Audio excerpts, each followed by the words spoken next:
the Hall of Fame. Hey, BOXEO. Y'all must have forgot. Y'all must have forgot.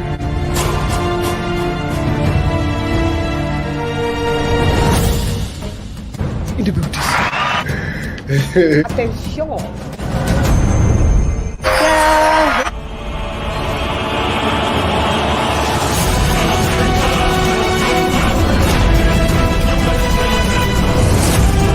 Friends came in at 1 p.m.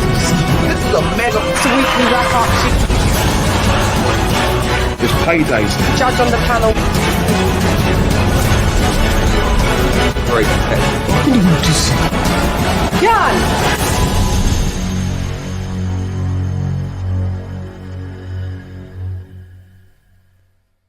T-minus 30 seconds.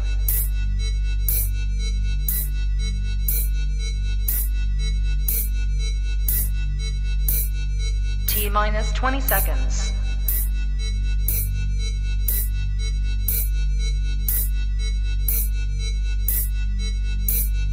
Ten, 9, 8, 7, 6, 5, 4, 3, 2, 1, 0.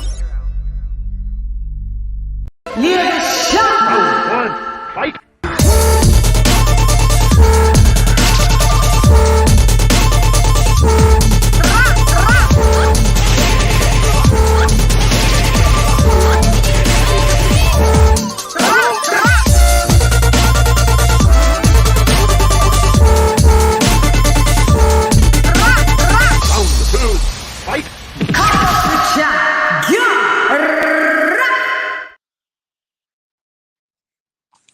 Yo, how you going? It's LADYCHANDUNDEM and welcome to Come Box with Shan. Well, we're not doing a Come Box with Cam. We're not on Cam, but it's all good. So, I hope you guys have had a great day and a great evening for those that are on the same or similar time zone as below me. Me eating some fries. I thought, let me just do it from my phone. Chill out. Had to make sure I did this show because man, oh man, this shit went down on Saturday. We're going to talk about Saturday's card. Oh, it doesn't show me the members on here, you know, because I'm not at my station. So forgive me. So I want to shout out to all my members. You know who you are, the members of the Shan of Warlicks. If you'd like to become a member, go ahead. Wrong one. Me bar rat brain splatter. What's the matter? Just start a don't time. The body try scatter. Big pattern up all over your body. Now you bruise and batter. Tap shatter. You never should do a lot.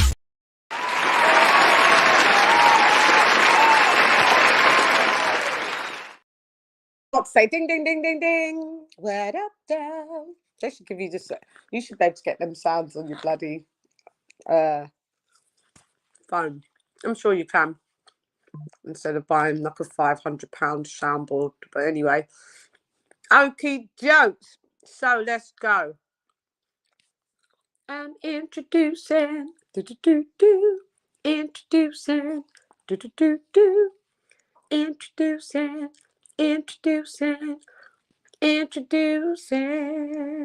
I have to introduce you lot one by one. There's a few of you. We are introducing it. Kenny and introducing the fight. HJOJ and KOK. Ding, ding, ding, ding, ding. You lot are here.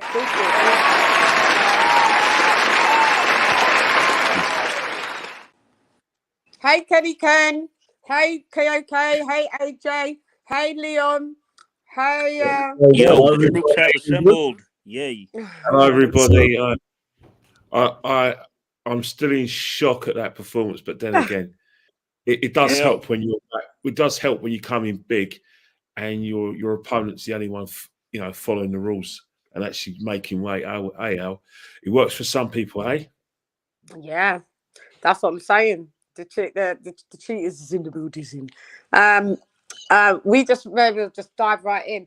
You can start from the quickly. Just want to quickly start AJ, KOK, Leon on the earlier fights on the cards because Sean McComb definitely got robbed by fighting Arnold Barbosa. Yep.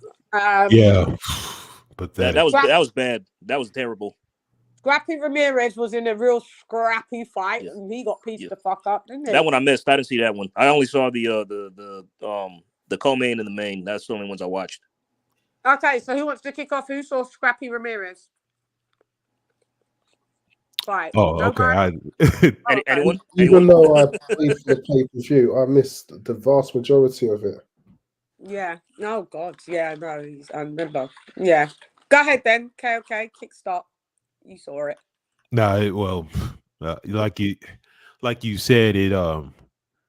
I think they both fought how they wanted to, and Scrappy just didn't have enough to deal with it. He's getting like it was just I was like, because he's one of the young dudes I'm paying attention to, and he got a lot of heart, a lot of bravado, and he believed in stuff, but he just got beat up by a vet who wanted that ass. Like that's all there is to it, and it was a good scrap, but like that's the type of fight that puts you in a like. Not only now that it bumps you back because you could take a loss, but it's kind of bumped you back almost in layers. You know what I mean? So, was that his first defeat? Yes. Okay. Yeah. Oh, that was his first. Wait, was that? Wait, no. I think he's been defeated before, right? I think he's lost. Maybe I don't know. I'm going to check. Someone check it up on. Yeah, I'm checking now. I'm looking it up now as we speak. Yeah. Because I think I'm not sure if he was undefeated. Let's see, Scrappy Ramirez. Yeah. I'm just doing the banner. He is I and I am her. Ooh, okie dokes. No, it was he had lost to Josh Taylor. It looks like before. Okay, yeah. But that was like 3 years ago. Yeah. Oh no, that was his first loss. It was. Wait, so where is this Josh Taylor? I pulled up his box rec. Yeah. Okay. That was his first defeat. Yep. What is he like? 18-0? Like well, before the loss, he was 13 with 9 KOs. 13-0 with 9 KOs before he lost. So yeah. What's he now like? Oh, so he's like 14-1, 13-1. 13-1, yeah, 9 KOs. Yeah. Okay. Yeah, my bad. They pulled up somebody else. I guess that's a common name. Oh, good. Yeah. I mean, his name is John Ramirez officially. I mean, Yeah, John Ramirez. Yeah. I saw that. So, yeah, that was a bit of a brutal beatdown that he got.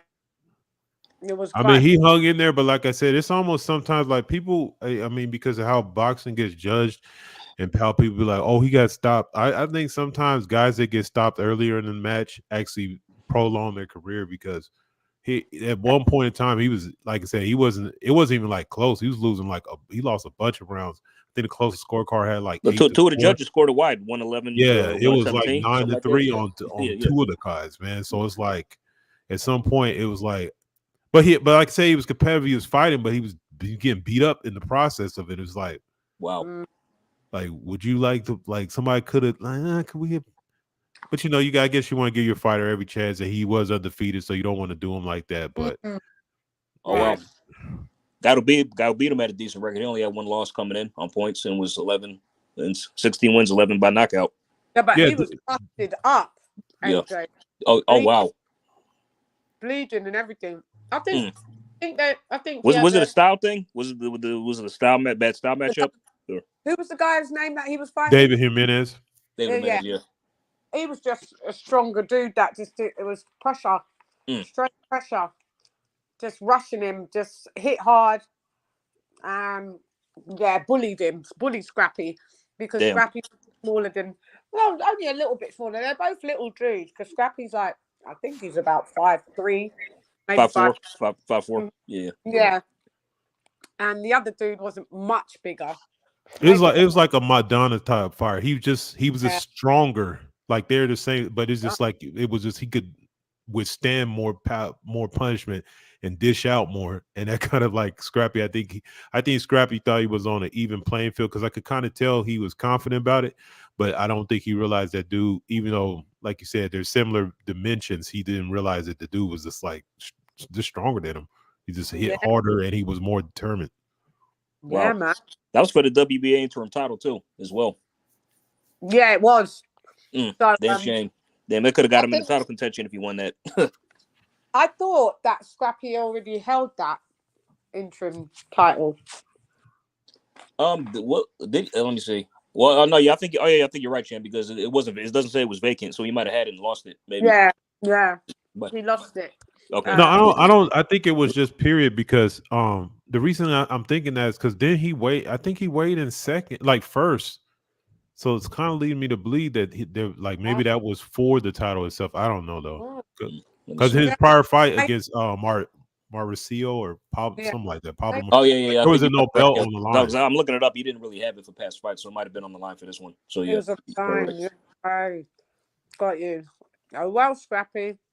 Well, we got some rebuilding to do, man. Back to the drum board, I guess. Yeah, he'd be all right. Yeah. Listos pe los chingazos. Listos pe los chingazos. That's up to my Should he run it back with this guy? Try to see if he could get the win back. Maybe. I gotta watch the fight, then decide for myself because I haven't seen it. So this guy he just tore him up. Damn. Like, jump. Yeah, it wasn't like he had.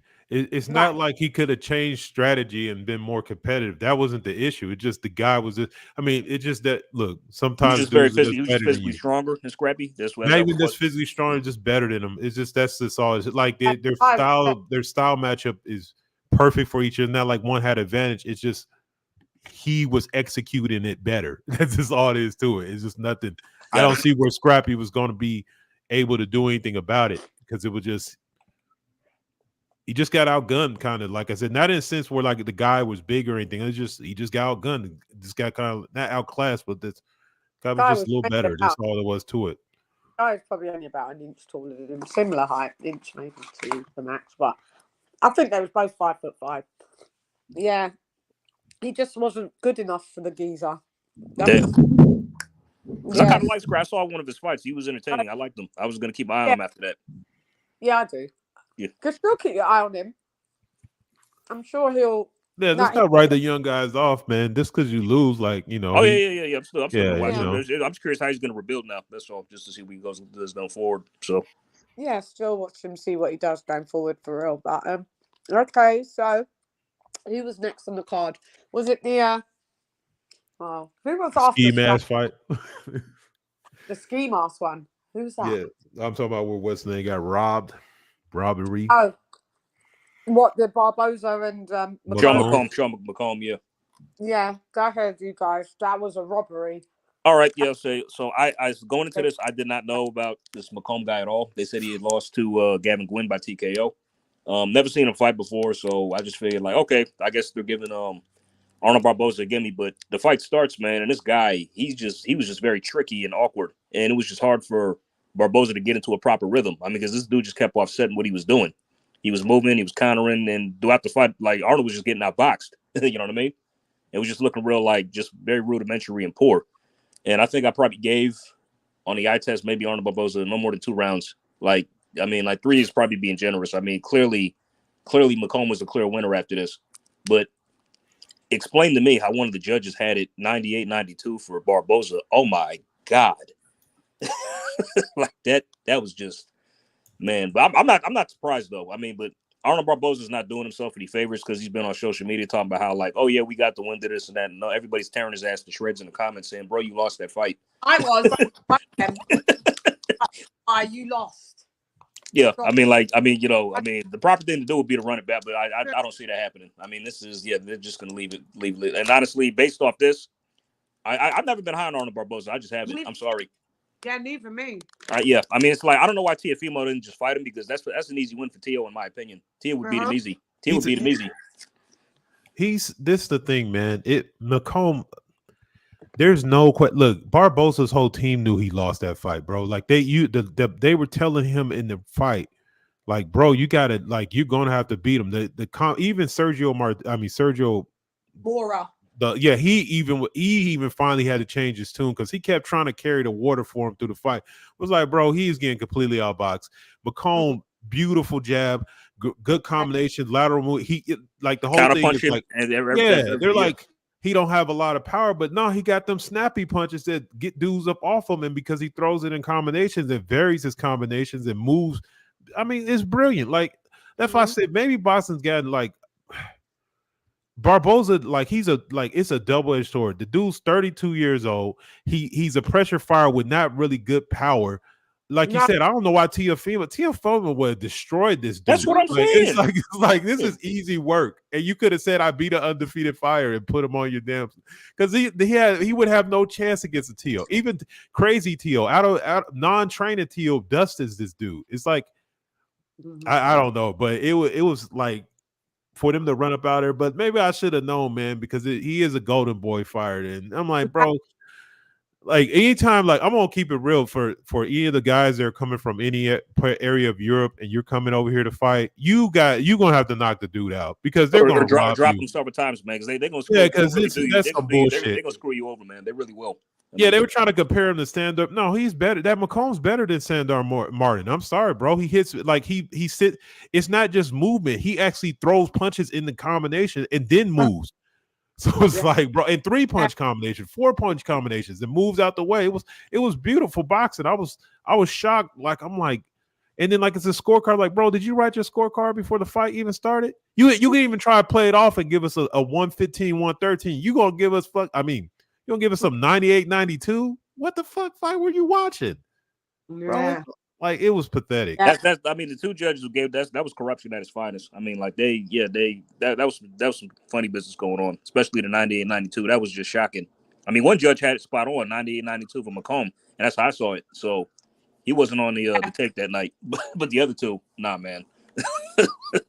Like, didn't it? Yeah, it was just bad. That's one of the worst robberies of the year by far. Yeah, Golden Boy robbery. And McComb, I think he's what I learned about him, he's a very good boxer. I think he's got a decent amateur record career from Ireland. He's from Ireland, but I'd never heard of him before. I mean, he went into this fight as an unknown for me. I don't know who this guy was. I mean, they said he had lost to Gavin Gwynn like 3 years back by TKO. Yeah. So, and then Barbosa was on Twitter, instead of just admitting like, yeah, maybe he was like, close fights are not robberies, bro. It wasn't close. Everyone was like, bro, it wasn't close. You clearly lost. I mean, it wasn't. I mean, you don't even have to score that to watch and see who won. You know what I mean? Mm-hmm. Yeah, I knew the bullshit was coming with Sergio Moore talking about, well, maybe they'll give him points for body shot. Bro, he's not landing no body shots in no significance to even quit trying to make up this. This is the type of shit. Like, I mean, there's a lot of shit on this card that's some bullshit, but this type of crap, why people don't like boxing, like, bro, like everybody in there, like you in front of a very intelligent crowd. Like nobody thought you won except for those two judges. Because boxing fans are not stupid anymore. I mean, we're not. You know what I mean? We know what we're seeing. We know what we watch. We know what we're seeing. Yeah, and you can't keep on giving it like just because you're too much of a garbage fire that can't catch up with somebody that actually uses lateral movement as foot speed. Don't call that shit running. And he wasn't doing that. Like I said, they like Sandor Martin. No, Sandor Martin don't throw as many punches as this dude. And now what's fucked up is because now he done collected this loss. Pray that you ever see him again, because now nobody's gonna want to fight them because it's not an easy. Sorry, my bad. No, you good. So that's what sucks about Robbie like this, because then now he's going to end up in security. You bumped him back to regional level, and now it's like, now what can he do next? I mean, because like gifting fighters wins like this just spells disaster in the future. Because I could think of a good example. What's the guy's name? Crap, he's an Australian fighter. Liam Parle fought him. God, what's his name? Sparks. No, not Spark. Hold on. Damn it, just give me a second. Apologize. Let's see. Yeah, can mess up fighters' trajectory doing stuff like that. I don't give a fuck though, do you? Not at all. Not one fucking bit. But everybody said last week when we was talking, this is a golden boy card. Yep. Let's go, baby! Let's go! Hey, get the fuck out of here, because I'm gonna fuck you out right now, motherfucker. Yes, sir. Brock Jarvis. That was the guy's name. Oh, okay. Yeah, I mean, because so he had a fight prior to the Liam Powell fight where he actually he absolutely got battered by his opponent and should have got stopped in the second round, but the ref shockingly let it go on and gifted him a gift stoppage in like the 5th round. Then after that, he goes out and fights Liam Powell and gets smoked in a round. I mean, if he had lost that prior fight, he probably could have learned a little bit and not been rushed so much. Yeah. Cambosos. Someone said in the chat, Cambosos. No, we're not talking about Gronk Bosos. No, Clown Bosos. No, not at all. Yeah, I've been watching his commentaries and stuff. Well, against my will, kind of. I don't know why I done it, because I'm watching that dude. He's just a straight cringe fest. Everything, how he talks and just what he thinks he stands for, the emperor. But hey ho. Okay, so does anybody else want to comment on the Arnold Barbosa? Did you see that fight, Lee? And yes, I did catch that one. Yeah, I just, like I said, this is classic for Golden Boy cards. Even Oscar De La Hoya, he was saying how if Canelo was with him, he wouldn't have lost to Dimitri Bivol. And I was just like, yeah, I truly believe that. And he wasn't saying that he wouldn't have put him in with Bivol. He was just saying Canelo wouldn't have lost. Yeah. There you go. Oscar's tweaking. Well, that's what I got from what he was saying. Because I've just known it always happens on the Golden Boy card. Their fighters are protected. I mean, Jaime Munguia probably should have lost twice already. Yeah, this is what I mean. But now now they've got the Canelo card. They're going to be more likely to preserve their fighters. Because look at they're reaping the benefits of it. Yeah.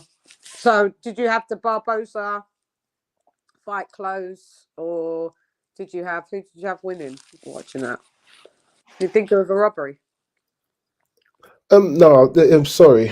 Yes, I did. I did. He wasn't doing enough. Yeah, pretty much the same as everybody else. It was just really bad. But the sad thing is, because of the drama of the main event, it will quickly get forgotten. Yep. Sure will. That plus we've got a stacked card. On Twitter, it was because Arnold came out talking, so everybody was still fresh of it. So yeah, we're in like day 2 though, aren't we? Yeah. It will be forgotten soon. I don't know, because I don't know. I've watched all commentaries from the UK to the US, and they're all talking about the Barbosa thing. Obviously, people talk about the main event, but they're like, damn, not many people talking about the Scrappy Ramirez. Like they skip, kind of just touch that really lightly and then keep it pushing. But a lot of people are disgusted with the Barbosa fight. So maybe he better lay low. Yeah, he needs to lay low, mate. In the building.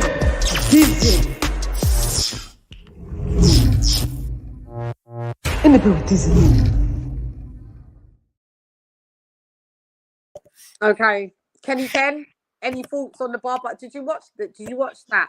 The Barbosa. No, ironically, I was doing a podcast, and went well into the early hours, just in time for me to find a link to watch the main event. So I missed. I only got the main event. I actually purposely stayed up for it. Yeah, damn. Yeah, it was late. That was a late. They actually went on, I think, midnight Eastern Standard Time. I mean, it said the main event was supposed to start at 8 p.m. for us, and it started like a quarter after 9. Yeah, for us, it started at like 5 a.m. Wow. Yeah, that's it. Terrible. I was knackered. By the time I went to bed, it was probably about 7:30 in the end or something in the morning. Yeah, really bad. Just getting out of the shock, weren't you? Yeah, what did you say, Kenny? Just getting out of the shock, weren't you? Mate. Oh, we're gonna. Yeah, we may as well just get to it. Now, listen. Ryan Garcia, Devin Haney, I don't even know where to. I don't even know where to start. Yeah, where do we begin? I've got a question to start. Say that, Leon. I've got a question to start for you and the panel.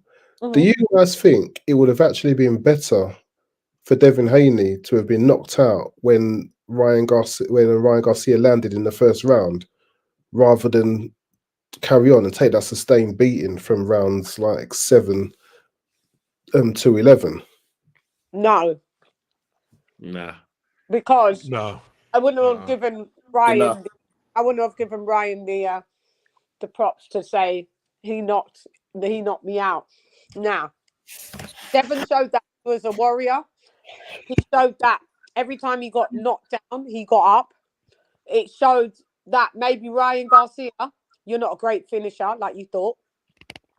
Ryan Garcia, you don't put shots together like you're supposed to, because you should have, with all the size that you amassed. Why didn't you knock Devin out? Why couldn't you? All right, everybody, Devin don't got no power. We're going to go into all of this. But why couldn't you knock him out then? So, Well, no. I mean, but his chin is questionable, but he kind of does. He does have recovery skills, and he is able to hold on, but his legs should clearly go. Yeah, well, here's the thing I'm gonna say about that though is why you don't stop the fight, because low key, I guess, to expose what I'm gonna say, Larry, I wasn't the only one. One of the judges had it this way. One of the commentators, because Ryan got that point taken, there was a possibility of that fight being a draw. Yeah, and that's so. If you stop it now, the problem is they didn't realize where they were at. You are on somebody else's shit. Proper judging, if they're on neutral ground, he probably could pull a draw out of that fight. But What judge still scored a draw? Shockingly, I scored it a draw. I had it 112-112. One judge had it a draw. Eddie Hearn had it a draw. Wow. Okay. Same here. Same here. Yeah. So go ahead. Who else? Because with the 3 knockdowns plus the let me see, because I'm trying to think the point deduction. I think Ryan won 2. He won 2 more rounds as well besides the knockdowns. 9-8 rounds. So. Yeah. I guess my we talked about it beforehand, and I said, when we were on the show, I said Ryan Garcia is not a nut. He's a manipulator. It's not even him. It's his whole group. The whole stance of going into this fight. Like, we didn't realize it because I didn't do the research till later and realize that this is some shit that he's pulled at least 2 to 3 other times. But the difference here is he let the fighters know ahead of time so that they would not just keep working to get to the weight. And he just sat back and allowed Devin to suck himself into whatever he was. I was shocked when they first came out. Like, literally, I was sitting there with a couple of my friends. We were watching the fight.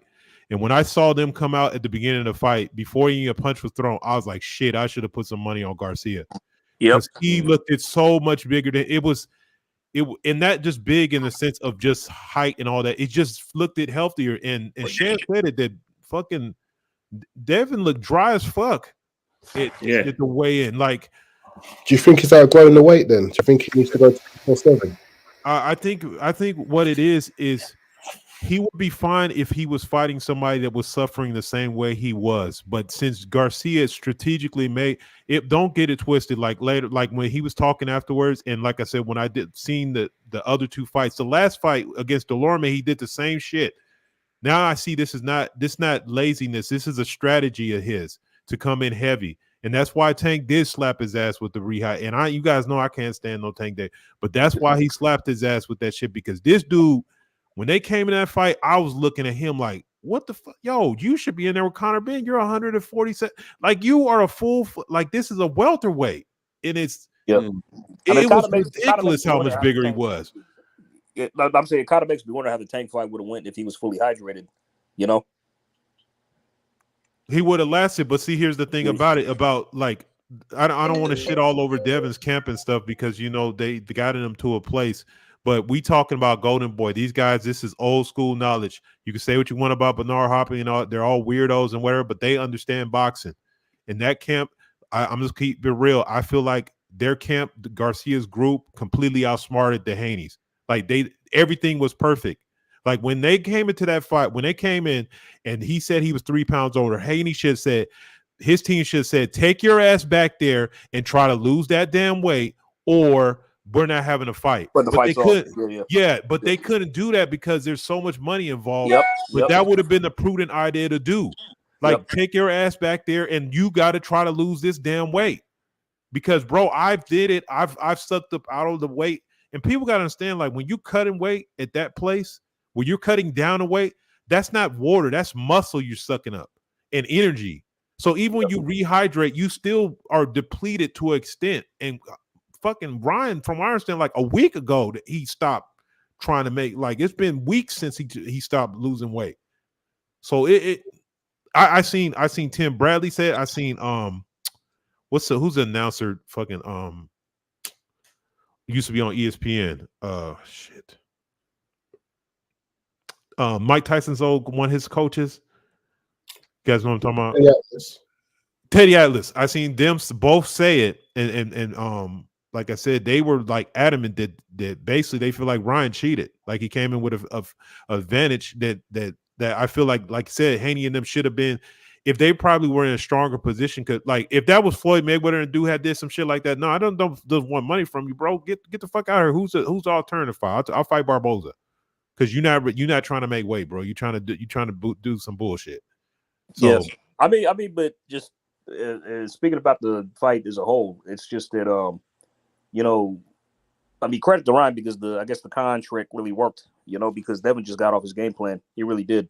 I mean, after that scary first round, like for the next before 5, he actually got back into the fight. He looks like he was getting into a rhythm, getting into a groove, just doing his thing, boxing, just counter right. But then out of nowhere, that 7th round, then he got clocked, and that was pretty much the beginning of the end right there when he got put down by that left hook.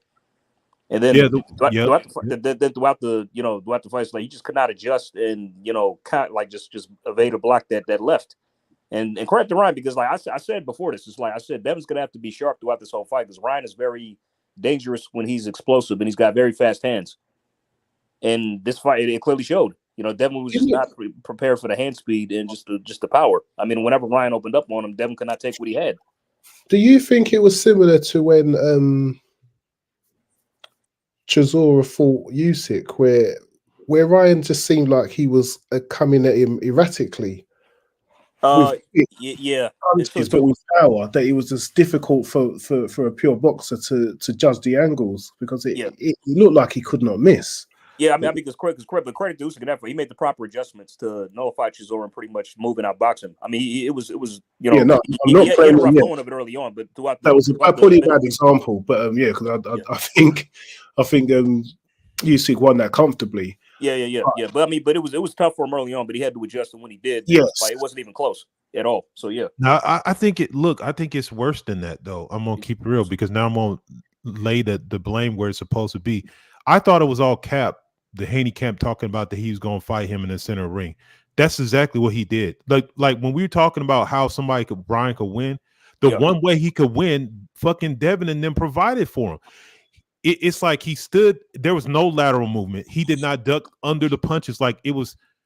He got sucked into Ryan's BS. He fought his fight. I was sitting there watching the fight, and I'm like, bro, put your fucking right hand on the side of your head and duck under the left hook. Because Brian wasn't throwing that left hook he was throwing right at the top of the temple where he could just duck under the shot. I mean, but not only that, it's like, bro, when he's opening up, where's your movement? Where's your jab? Timing beats speed. The worst thing that happened, nullify him. You know what I mean? Even you don't have to hurt him. Round. Remember, like that 3rd round where Devin threw a left hook and kind of stumbled Ryan? That was the worst thing that could happen because then he stopped throwing his jab, bro. He started trying to hit him with the left hook over and over again. By the way, Ryan wasn't hurt by that shot. By the way, I don't think he was just he just got kind of stumbled and caught off guard with it, but it was a sharp, quick shot. But the thing about it is, Haney, I think the two things that I didn't expect him to do. He tried to fight him in the middle of the ring with no lateral movement, and then I think he did get emotional. I think he got upset. He got embarrassed when he got dropped. He really wanted to hurt Ryan. I think he wanted to get his get back. He wanted to get his get back, and he got sucked into Ryan shit even more. Got clocked again. Got dropped 2 more times, and it's like then after the 3rd knockdown, I was like, oh shit, man. Then no way in hell he won this fight. This is over. I'm surprised he went the distance. Sorry, I got a question for you guys. Do you think he got high off his own Kool-Aid with the Regis Prograis performance? Do you think he had more power than he actually did have at 140, and he thought that he could trade with Ryan? Because him and his dad were talking about becoming the new face of boxing, and for them to really cement that, knocking out Ryan Garcia where he hadn't had a knockout before in his biggest kind of purse fight, I think that might have been a downfall that he was going for. It was a very risky strategy. They kind of went all in with it.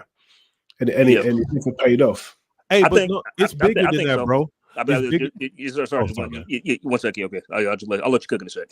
I think he did get kind of hyped off that because he got a lot of praise off of that performance. I haven't overly praised him because like you disarmed like one of the two top punchers at the weight, just completely. I mean, the guy cannot just. I mean, that was a virtuoso performance. That was a masterclass, like what he did with Regis.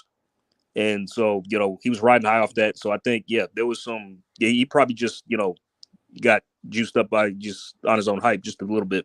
So I do think that. But yeah, go ahead, okay, my bad, man. I think it's even worse than that. It's even bigger than that. I think a couple things works against him. Him having like amateur background with him. I think he's familiar with Ryan. I don't think he thought Ryan hit as hard as he did. And like you said, that he may have been on the high horse a little bit. And look, I'm gonna keep it real. He got complete, like I said, they got the game plan went off. There was shit Ryan was doing, and I'm sitting there like, bro, like, how does Devin Haney's dad don't see this shit? When Ryan was turning to the back, now the first time the ref was out of line for telling him not to throw shots, but then after that, the ref was like, hey, you're turning your back and let him. But Ryan was strategically resting and then using like coming out in bursts of combinations. And it was like, bro, they don't see this. I'm sitting there waiting for Haney's corner to say something to him. Like, bro, like he is resting. That shit is cap, him turning off to the side like that. Like he's doing that on purpose. And then Haney kind of would try to throw, but then he would fall in. I'm like, this stand back and this throw jabs to the body and score, do something. But it was just like, all of it was premeditated. Like I said, they got out game plan. Like, I know Derek James then had a bad last year, but you see he got a good training style, the whole process. Now, some of that shit Derek James didn't want him doing, but it was just like he got outsmarted. It's like, bro, he's fighting first. I literally could see him resting and then starting to throw combinations. And he kept doing the same thing over and over again. If he turns his back, would Haney have been entitled to punch the back of his head? He's supposed to be at like I said, the first time the ref said something because he was just hitting him kind of like on the side, on the left side, but yeah, the left side right there because he was exposing it. And then after that, the ref just started saying, hey, you're turning your back so Haney could throw punches. But I think kind of Haney, after he warmed him the first time, kind of was hesitating. He should have been able to throw whatever he wanted to. It's low key that's quitting the fight, but I guess. Yeah, that's a wave off, supposed to be. I have a round of applause.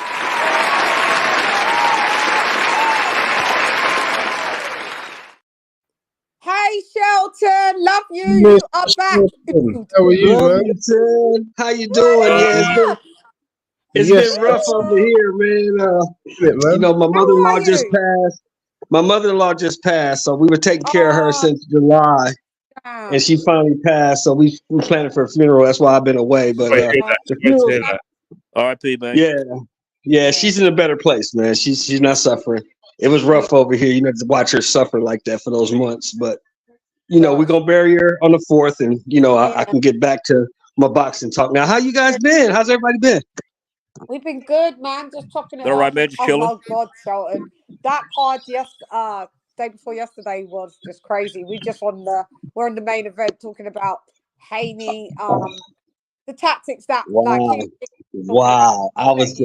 Look, hey, Chan. I didn't see that coming. I did not see that coming. My mouth was. I did not see that coming. I thought Haney was actually. Look, hey, I have to admit it. Devin Haney is not what I thought he was. He's not. Yeah, this is what I want to talk about in all its entirety. I'm not ready to throw him out yet. Because I don't know if you can be elite if you don't have an elite chin. You got to be able to take some punches, my guy, and you can't take none.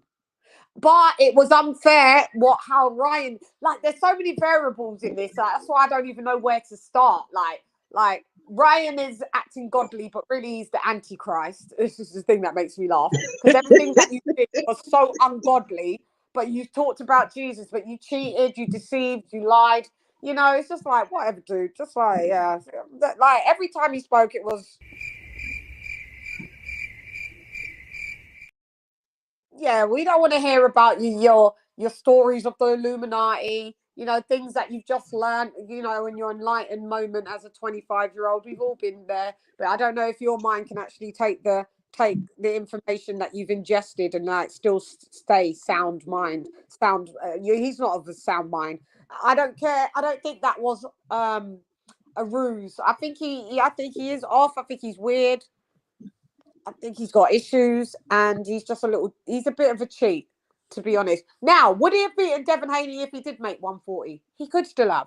That's not what I'm saying definitively, but he may not have. The fact that he said he went into that fight, he agreed that fight, knowing that he could never make 140.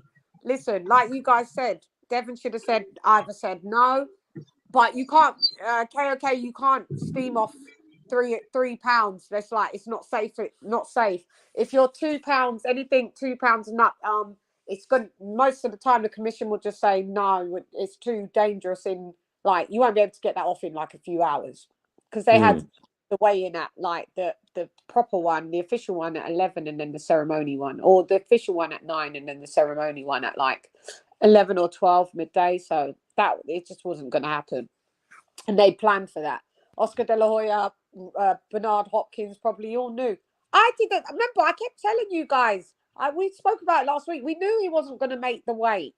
He looked huge, and then when he was in that fucking ring, he looked like he was about 170 pounds. Easy. If Devin rehydrates to 160 odd, Ryan was definitely about 170 in there. He was huge. Do you guys think that? Well, here's the problem, though. The problem I have with that is Devin really can't use the weight, because it was negotiated in the contract that if he comes in overweight, we're still going to fight. So now you can't use that because you agreed to it. No. Yeah, because you agreed to it. And like KK said, it was a big money fight. But I would have just scooted in, like you said, all right, bring in Arnold Barbosa. You ain't getting this money now. But this is what I'm saying. All money ain't good money. Now you got hit, you got beat down pillar to post, bounced off that canvas. Like, he was down 6 times, and I think they just ruled 3 of them as not. Yeah, that's true. He was. That was like the 7th round. The 7th round, he got dropped 2 more times, and those weren't counted. Yeah, they weren't counted. But I think one of them, I counted 4 of them were real knockdowns. But you know, it kind of reminded me of Corrales and Floyd. Do you remember Diego Corrales when Floyd dropped him? Oh yes. Oh yeah. I do remember. 5, 6 times, and Floyd was the little guy, and Corrales came in huge. Yep. Talking hella shit, and Floyd bounced him off that canvas like no tomorrow. That's what that reminded me of. But how many lives has Devin Haney got? I mean, 9, 8 left. He's still a champion. Yeah, because he got the fight undisputed against Barbosa. Paid well. He just had to go to Australia. Then Lomachenko went the other way when he could have fought him earlier. So then he got to fight Lomachenko a few years afterwards. Lomachenko ducked him though. Yeah, that's what I mean. Lomachenko went another direction. So that turned out in Devin Haney's favour, because Lomachenko was what, that 2-3 years older when he did fight him. And a lot of people said that fight was tough. I had him edging it, but a lot of people said that fight was tough. And now he's lost in this fight. Yeah, I had Loma winning, but when I rewatched the point scored, I could see it as a draw, but there was no way that I could see that Devin Haney had won. Yeah, I did. So they should have deemed it a draw and run it back. So people are saying karma for him. No, it's not karma. He just couldn't get back down there, man. One question. Let me ask you guys. Go ahead. Do you guys think that Haney can even make 40 again himself? I think it's worse than that, bro. It's worse than that. The thing about it is, you know what I'm seeing from what I was looking at that Haney? he's about to be a tweener. He's about to be like an Adrian Broner. He's not necessarily a 140, but he's not necessarily a 147er. He's No, like he's a 144 at his maximum strength because he's short. Like, I did not realize how short he, like, look, let's put it like this. If you let him be 147 and you put him in there with Boots in his Boots look like a giant compared to him. Yeah, Boots is boiling down. Boots will tear him apart. Boots will tear him apart, my opinion. From a higher weight, but a lot of the welterweights are like 5'9", 5'10". He's welterweight size. He's not. I don't think he's 5'9". Plus, you got to remember, bro. King, you got to remember he rehydrates up to about 160, so he should be fighting at 47 anyway. But in you know, the Prograde fight, he rehydrated to 166. But you know, there's a difference between rehydration weight and what your fighting weight is, because every fighter rehydrates to something. But there's no fighter that starts at 147 and hydrates to 149. They all blow up like that, and that's water weight. So it's not. I agree. But what I'm saying is, the reason his punch resistance is probably so bad is because he's cutting so much weight. He's cutting like 20, 25 pounds for every fight. That's not healthy. And that started from 135. These cats have outgrown. We keep saying it, outgrown their divisions like 2 years, even 4 years previous to when they move up. They're boiling down for like 4 or 5 years of their life, of their going from late teens into early adult life. And that is detrimental to your punch resistance, in my opinion. Hey, Chan, I know you and my man, I know you guys were around. You and my man were around. You remember this. When Roy Jones fought Ruiz, right? He was what, 202, 205? Yeah. He was 190, 193 in that fight.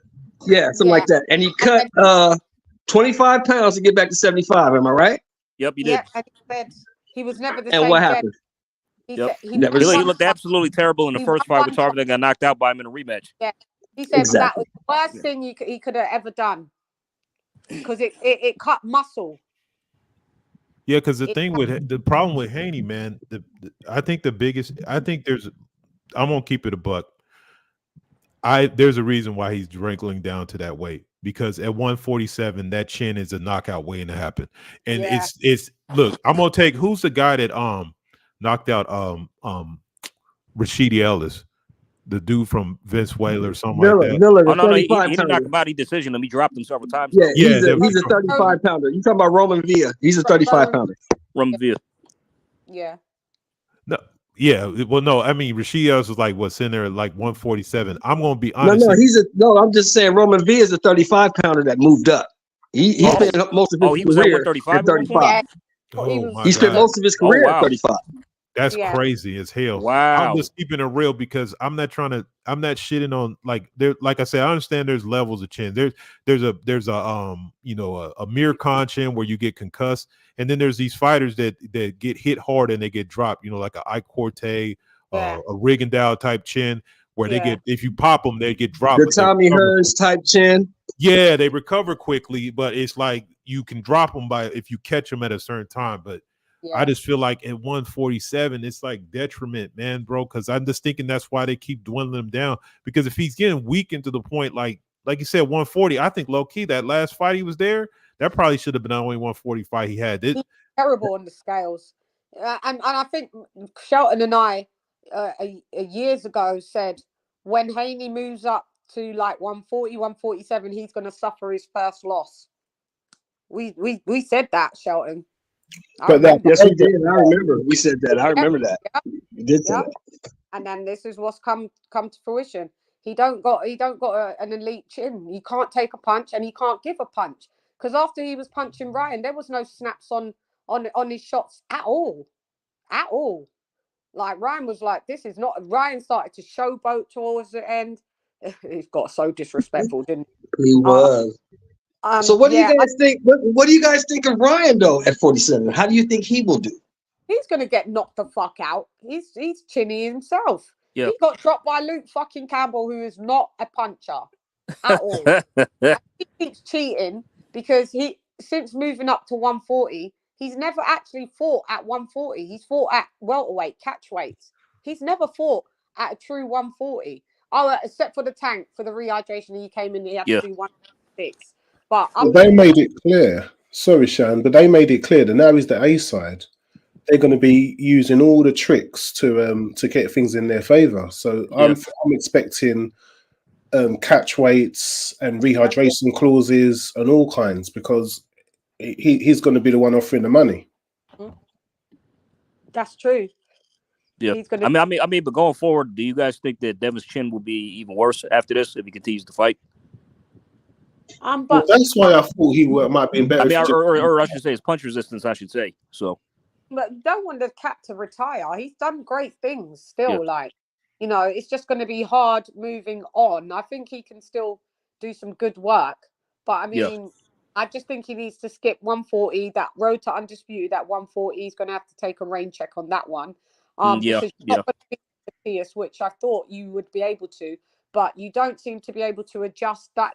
Ryan's left hook that he threw religiously always found its way home, and he just didn't have adjustments. He just didn't have any adjustment. He wasn't guarding from that, so I didn't understand that. But he won rounds. Oh, he won rounds.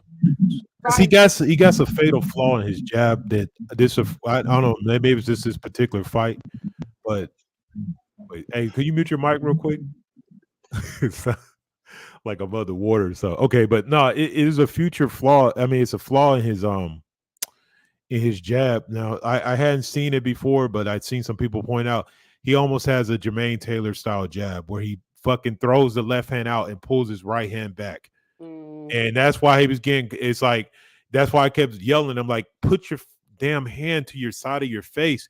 But there was times where he drops it down. Or like I said, when he throws a jab, he kind of jabs in and pulls the hand back. There's some coaching. I'm not want to be that dude that says that you maybe don't need to completely replace your dad. I don't mean that. Don't do that. But you need some other eyes in that camp, because there's some things that he could touch up. Because that's not that fighter we saw in the Regis Prograis fight. That's not the fighter we saw this weekend. None of those skill sets that we seen were unveiled at all. No, it wasn't. It was like no lateral. Like I remember he was ducking under Regis's left hands. No. Whenever Regis tried to unload on him, he would move. He would get out the way. Move to the side. It was just like this one. He just standing straight, like he just got something to prove. And wait, on a quick side note, which is like why BoxRec needs to cut it out. They currently got fucking Ryan Garcia ranked number 3 at the welterweights. Get the fuck out of here, bro. Man. Behind Terrence Crawford and Errol Spence Jr., there's Ryan fucking Garcia sitting there on their rank. So they got him ranked above Boots. He's above Boots. Yes. But you gotta understand that Regis was 10 times slower than Ryan. Ryan has fast hands. He could never see that hook coming. That's what I said. He never saw that hook coming. Yeah, he didn't see that hook. I mean, whenever Ryan just seemed to unload, like it just overwhelmed Devin, and he just couldn't, like, just get out the way of the shot. Like, just Ryan's hand speed was just like blindingly fast. I mean, but what Ryan did, let's not get this, because I can see people in the chat saying, do we eat crow? I mean, we got it wrong. I mean, but no need to rub it in. But did he predict it though? Because I asked him, did he predict a Garcia win? Some people coming on here now saying they knew that was going to happen. They're liars. BS. Let's not lie now and say that what Ryan displayed was great fundamentals and great boxing, because it wasn't. He won because he blatantly was just the bigger and stronger guy. There was nothing that he did that you was like, wow, that's impressive. Like, it wasn't. It wasn't. So because whenever he let his hands go, he would have success. But other than that, he really didn't do too much. He was like shelling up. He was walking away. Not being negative for several rounds, giving rounds away. So when he let his hands go, guess what? Devin won those rounds. He would jab to the body, up, and he'd be scoring points like that. So I mean, it's not like Devin got like Ryan pitched some kind of shutout and looked amazing. I'll say this: my opinion of Ryan hasn't changed. He's still flat-footed. He still leaves his chin in the air. He still has major flaws. It's just that my opinion of Haney has changed. Now my opinion of him changed. Kenny Ken, you've been a bit quiet. What's your opinion? To call him in. What's your opinion on it, on the overall matter? Look, the damage was done way before the fight with his play acting. Everyone thought he was mad. And unfortunately, Haney's fell for that crap. You know, they should have seen you know, like the danger signs. And even at the weigh-in, I thought, no, something's not right here. This guy had no intention of making weight, no intention. Something just smelled. And when I saw how big he was, I still thought Devin Haney would win, but when I saw that left hook in the first round, I went, oh dear. But fact is, in between the explosiveness and the fast hands, the better, you know, Devin Haney was winning those rounds. But the problem is that when he got buzzed, he does what a lot of fighters do when they get buzzed. They panic, they hold, and then he started hooking with a hooker. Yeah. Why did you hook with a hooker? Yeah. Why you hook with a hooker? It's when you're not power. You know, it's easy said than done, but you know what? That's one of the reasons why I can see why one of the judges gave it a draw, because in between that, you got 10-8, 3 10-8 rounds, plus maybe another round or two that he won. After that, I had Devin Haney winning all the other rounds, and that's why it was closer than what it was before. But in terms of like the Haneys, fight your fight, man. Don't fight this guy's fight. As I said before, I've never been impressed by Ryan Garcia. I just see him as, he's fast hands, you know, he's got his power, and that's it. But in terms of like the fundamentals, they're not that great. Another thing as well, I just see him as he's a social media star. I just see him as a personality. I don't rate him as a fighter. Yeah. I know he puts bums in seats, and he's got good PR behind him, and he's got all these followers on Instagram. That's it. I will never accept Ryan Garcia as a great. I refuse to. He hasn't done anything great. He's never been a world champ. He could have been a world champ for this fight. He decided to. He's money. He's about money. Yeah, he's a prize fighter. He's not a serious boxer. He's a prize fighter.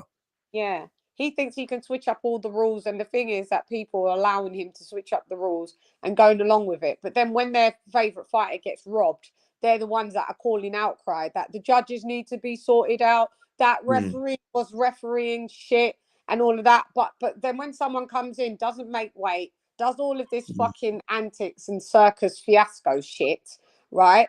But everybody's like, we're not worthy. We're not worthy. Like Golden Boy Promotions. Oscar La Hoya and Bernard Hopkins is a couple of thieves. They're crooks. they're just hoodlums, as far as I'm concerned. Yeah, their integrity is in super question for me. As great fighters as they were, man. I mean, as businessmen, they just are. I don't know, man. They're just Derek James. He doesn't. If he thinks he's going to get credit from this fight, do me a favor, mate. Do me a favor, mate. Do me a favor. Your fight didn't make weight, and you went along with that, and because he's got a big win against who I think is a top class fighter, you're going to live off that. Good luck. You won the fight. You fought really. You beat him up, but come on, man. But you forsook a world title just for a bit. Just so you can beat a guy up. You don't even want a belt. Is that what you're about? It's like the money. It was like I said, oh yeah, have your 1.5 million dollars. I don't care. As long as I win, that's it. No legacy, nothing. Nothing. Nah. Yeah. It's sad. Eliza, you say Haney needs a new trainer. I disagree. Maybe add to the camp, but I think Bill's done as much as Bill could be annoying or whatever. He's done a phenomenal job with his son. To be honest, I think you can add, just because a fighter suffers one loss, all of a sudden he needs a new trainer. I mean, it's not back to back losses. Do you understand what I'm saying? So I wouldn't rush to that saying, oh, but he preserved the trainer. Another voice in the, like I said, another voice in the camp, because there were some things like, okay, so the worst part about you know how they do the little interviews with the trainers? When they did the interview with Haney's dad, he was trying to brush him off, and because literally he could feel his son was about to get knocked down again, which exactly happened. Why that's stupid. Stop interviewing the trainers during the fight. This is stupid. Like, let them focus on what's going on. Especially when you're in a dire situation. I don't think there is, but there's some flaws where I feel like the strategy of him not saying, hey, it's like after he got hurt, then he started telling him, oh, you got to duck up. Like, bro, that should have been the game plan from the beginning. You should have made Ryan come to you. I don't know why he's standing in That's the middle of the ring throwing the jab. He's not ducking under. There's no lateral movement. And I'm watching the corner, and like I said, we don't hear everything, but I was hearing enough where it's like, because his dad, look, to be real, his dad was getting a little emotional because he saw what was happening. And it's just, that's tough. That's hard, man. It's hard. So when I say another voice, maybe just like somebody else, that when you have those moments where like there's trouble, that can just bring another voice in there and say, hey, like, bro, like we gotta like some of that, right? Like, or somebody bring some calmness, because Haney's dad got a lot on his plate, man. Like, he's promoting, he's doing different things. So it's not necessarily that, but I just think like maybe somebody else to just, because everybody, like, the one way you're not supposed to have fought this dude, that like, what was the game plan to do that? Why were we actually really doing that? I thought that shit was a joke. Yeah, and they actually did that. I was like, are you serious? What's the number one rule? What's the number one rule when you're fighting a puncher? Box the brawler, brawl the punch. Don't chase a puncher, right? Yeah. Don't follow him. And what did Devin do on that? He followed him. He chased him on that. Ryan was a brawler. Devin should have boxed him. He abandoned his jab. It just looked like all his fundamentals weren't. I just think he was too emotional. I think because him and Ryan go back so far, and I just think the emotion took over him, and he just abandoned whatever game plan. Because I couldn't even identify what a solid game plan coming from them was. Usually you can with a Devin fight, but I mean, I couldn't. I couldn't see it at all. Yeah, it was. He had success from rounds 2 to 6.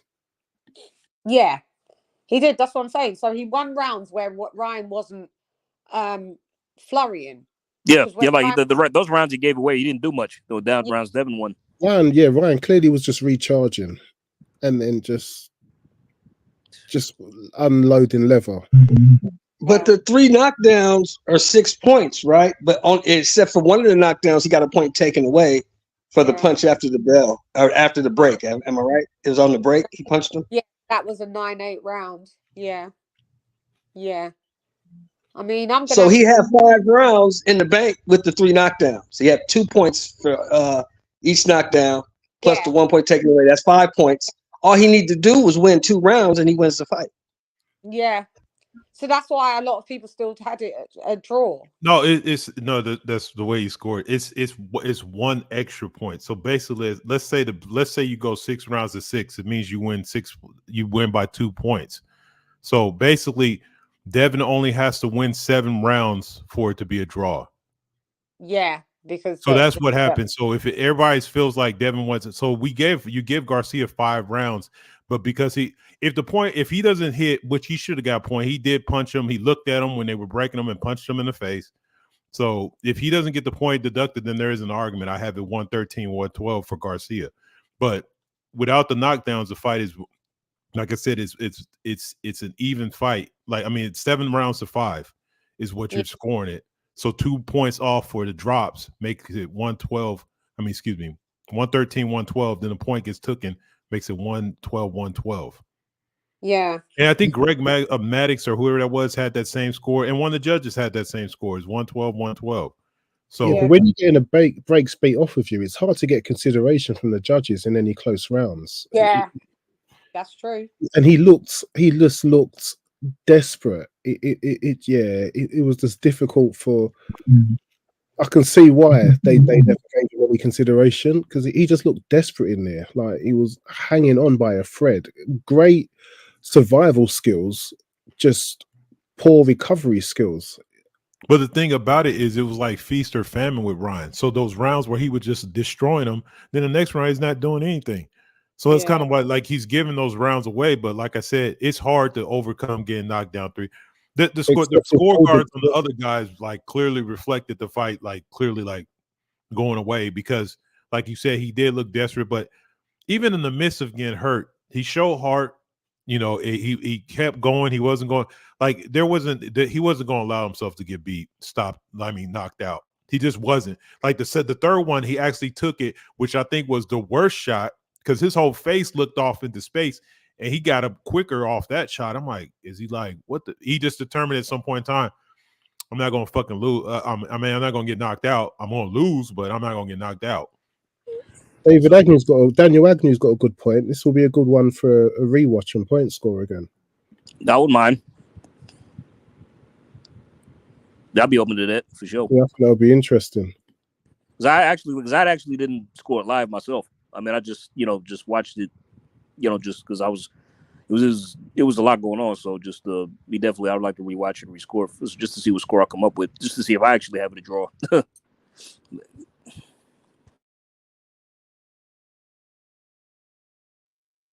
Do you guys think Devin has the belt, right? He has the belt at 140. Who does? Yes, still the champ. Devin. He still has the belt. He still got it, yeah. What do you guys think? Should he give up the belt and move up, or should he take a get back fight maybe against a Hitchens or a Sandor Martin, somebody who can't, or Barbosa, somebody who can't punch, and get his confidence back? I say that option. I like to see him just stay at 140 maybe for 1 or 2 more fights, see what he can do up there. Then probably move up after that, depending on what happens.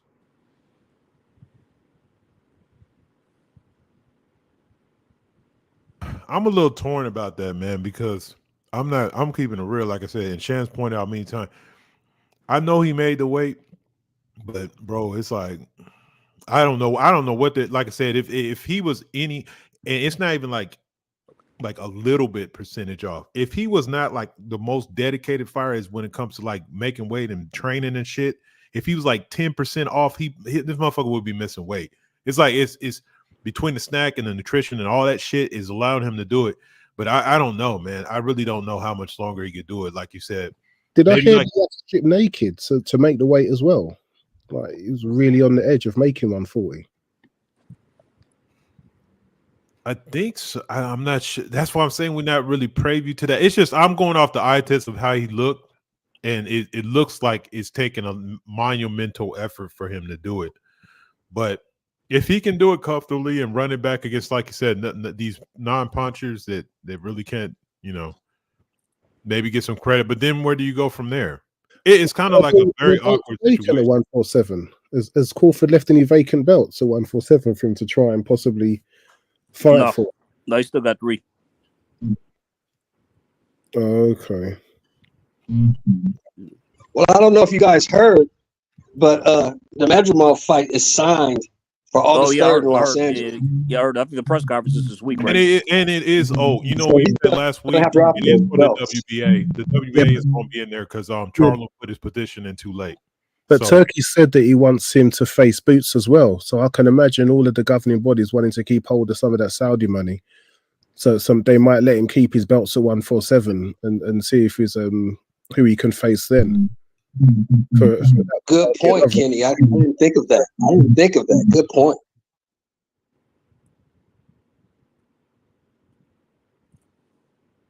But yeah, at the moment, I mean, I don't know if I'm quite ready to throw Devin Haney out. I'd like to see what he can do at a higher weight, because if he's going to stay at 140, I wouldn't expect him to do anything. I'd expect him, especially if he goes in against Matthias, I'd expect him to be laid out flat. Yeah, I got that guy cleaning out 140. I don't think anybody 40 beats that guy. Well, we need to see him take on some of the elite ones, but yeah, he is looking very powerful.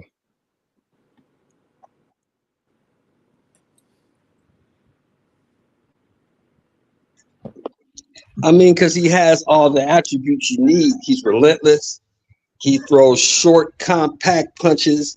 He can take a shot, and he doesn't stop coming forward. And that pressure seems to break guys. Well, at least the last 6 guys that he's fought.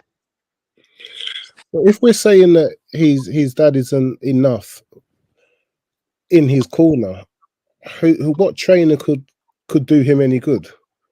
What trainer would be a good fit for Devin Haney to help fix some of these flaws? Or but don't he have Ben Davis sometimes? Yeah, he did, but not anymore. Ben left. When Bill decided to take head trainer role, Ben left. Ben's gone. Yeah. Let me do the super chat real quick.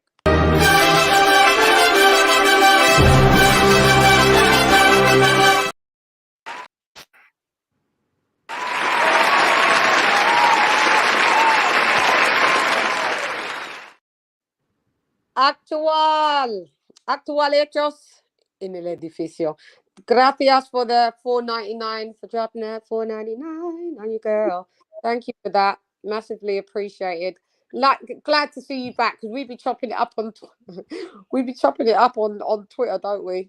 Yeah, about all of this stuff, man. Damn, it's been an eventful one. Yeah, so just saying what Leon said.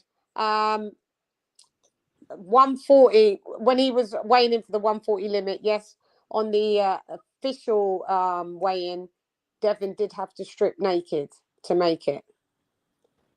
Oh, did he? Yeah, he did. Yeah. Oh wow. Okay. The shit. He should go. He should probably move up then. In that case. Yeah, it's super tight. That's what I'm saying. These 135 pounders skip 140, man. Some of you guys just need to go ahead and just head on to 47 because yeah. So yeah, that was that's why he looked so dead. I wonder what he rehydrated to. Yeah, I wonder what. He's been looking dead his last 3 or 4 fights and still been, and he hasn't put in such a disgusting performance. I don't remember him looking dead for the Regis weigh-in. No, he looked fine for that. But that was the first fight he just moved up to 140, so he probably didn't look as dead. Yeah. So. Yeah, but I remember after the Regis fight, if you remember on if anybody saw it on floating around on Twitter and Instagram, what he was walking around at, and he was 166 on fight night. Yeah. No, but meaning after that fight, when he was walking around, he was massive. He was chubby. And everyone was like, damn. It was floating around on Twitter and all of that. And on Instagram. Because he posted himself on the his Instagram story. And he was in that checkered shirt. And I was like, damn, you big. His face was Devin blows up. Like he's a big lad. Well, even though he's not the tallest of lads, but he's still a big lad, man. And that's what I'm saying. 140 is not for him. Even if he wanted to do this undisputed run, his body's not going to allow him to do so. Did you see him at the AJ destruction? He was about 170. Yeah. This is what I'm saying. So imagine Ryan came in about that himself. I mean, as long as you can make the weight, like what Edward said, I'm not against. Everybody rehydrates, man. He shows discipline by making the weight. It's not like Ryan doesn't make the weight, and everyone's complaining that Devin makes the weight but rehydrates too much. I just think he stayed at 135 too long, so it didn't give him long to stay at 140. No, it's just ridiculous. It's just double standards. Is my whole point. Like Ryan's applauded for not making the weight and coming in like the original official weight bully, and everyone's like, "Yay!" And then when Devin actually makes the weight for every fight that he does, and everybody wants to tarnish his name for rehydrating to 166 pounds, but he makes the rules. Is Ryan only applauded though? Yeah, I mean, bottom line, if you can make the weight, you can make the weight. Yeah. You know? So that's it. If you made the weight, you can make the weight. Right. Ryan, I think it's only applauded because he looks so exciting, knocking down Devin Haney like, probably 5 times at 3 officially. So when you put on a destructive performance like that, people kind of forget. People gives you a pass, doesn't it? Because that's what we're in boxing for, to see knockdowns and knockouts preferably. But knockdowns is always good. It does make it exciting. Yeah, it does make it exciting, but just play by the rules. That's the whole point. When we're going to hear about how well the fight did, like pay-per-view wise? Oh, that's what I'm waiting for. You won't. You won't. Well, the Zone tend to release theirs, don't they? They've released the Zone don't really keep them a secret. I bought it for what it's worth. Oh yeah, my bad. You're right. The Zone does release their numbers. You're right. What did you guys think about Harvey Dot? What up, Dr. P? Yeah, he needed some. Not his best night that night. Not his best night. Harvey, what are you doing? He's usually a good ref too, man. He was trying to give Devin every opportunity. He was trying to help him. I don't know if Mr. Edward John Hearn that night he was pro-black. He was pro-black. He sent some entertainment up to his hotel room the night before to to look after Devin Haney in there. I think it was just sloppy as shit. It was hard to manage that fight. Yeah, because Ryan was headlocking Devin, Yeah, and he clinching, didn't want to all let that. go. Yeah. It's a difficult He didn't fight want to to go. Ryan manage. was doing a lot of dirty tactics. There's consideration. Devin was surviving using the clinch. Yep. Okay, if you want to take a point off Devin for overly clinching, cool. I get it. I got it. But who was doing the dirty tactics? Ryan was headlocking and throwing Haney and leaning on him. Like, come on. And Because then Haney was showing his holding so back. much though. Huh? Haney was holding so much though, isn't it? So when you're in hold, you kind of have to rough them off you, isn't it? That's how you're told to stop them from holding. No, he was but some of those clinches, Ryan was initiating, putting his hand straight on and pushing down on his head. So that it wasn't. I know that Haney got a clinch, you know, a clinch guard, but a lot of that was initiated by Ryan. It's like it was both. I think that's what was hard for like I said, I remember watching them, like they had two very good fucking refs, but Harvey Doc had he's like, even the turning the back shit, he was like, he just looked completely like, I don't know what the fuck to do. Like this dude's fault. Like it looked like he won. Like for a second, I thought Devin was gonna get like he was gonna wave the fight off when he was falling all over the damn place. I was like, shit, he about to wave him off. But yeah, I feel bad for the ref because it was a really difficult fight to control. But Devin Haney did appear to get all the consideration, like the knockdowns that were possibly knockdowns that weren't given, and Ryan having a point deducted without a warning. It did just turn out that Devin Haney got all the luck in that fight. But you're not gonna get a warning on a break when you guys are both separating and both of your faces up and the dudes and you punch them in the face. You're not gonna get a warning for that. It was blatant. Yeah. Yeah, you're not gonna get. There's certain fouls you're not gonna get a warning for when it's deliberate. So it's like that's the only reason I kind of, because at first I was like, is he gonna take a point? I'm like, because you gotta understand, clinching is not illegal. It's excessive. So of it. yeah, even the little headlock thing that Ryan was like, to a point, some of that's not illegal either. It's just excessive amounts of it. So amounts of it is, and Ryan was doing it the whole time. It was crazy. Yeah. But The whole fight I was like, oh god, here we go, a headlock again, a headlock again, a headlock. But again. here's another thing: if we want to talk about, because when Ryan was turning his back, he could have low key waved the fight off and said he quit. Yeah, he could have. I mean, like there, like he when he was he was not turning a little bit, he's turning completely around. It's like, what the fuck? I'm like, yeah, but you know where he did that in as well? He did that in the Oscar Duarte fight as well. Oh my god. Oh yeah, that was bad. Yeah, I remember that. Yeah. He did that in that fight as well. He ain't getting one. He's gonna fuck around and find out. One ref one day is just gonna wave that off. Is that the fallout from that pain he took from that body shot from Tank Davis, and he's just trying to protect himself? Nah, it's just Ryan being Ryan. I mean, there's better ways to protect your body than doing that, you know. Yeah, and turning your back and risking that you may get a wave off. I mean, if you want to protect your body, keep your arm next to the place where you got hit. It's simple. Keep your arm glued. Keep your elbow glued there. You know what I'm saying? Yeah, exactly. Haney is a huge cheater, fouling all the time, holding and ducking below the waist are fouls that he never gets punished for. Let's keep it fair. So what did Ryan do, Sarissa? Yeah, let's hear. Let's hear what Ryan did. So to keep it fair, because it seems a bit one-sided. Someone talking especially about when those aren't. This is what I'm saying. People, just because you don't like a tactic, clinching is not a foul.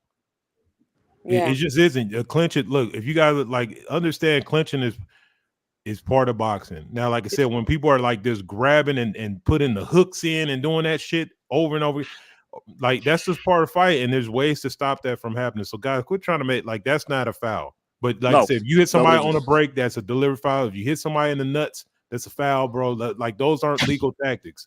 Yeah. So it's not a good comparison. Like but getting excessive clinching, that does warrant a point after being warned a few times. Because I mean, if it's successful, then deduct the point if you're gonna keep doing it. So, but I think because Ryan was giving as much as I think because it was almost like Harvey Doc couldn't keep up because as soon as he admonished one dude, like there's points where he's pulling them and he was telling them both stop doing this and you stop doing that, and it was just like I guess at some point in time he didn't want to be too much. At the end of the day, like I said, he lucked out that it didn't matter.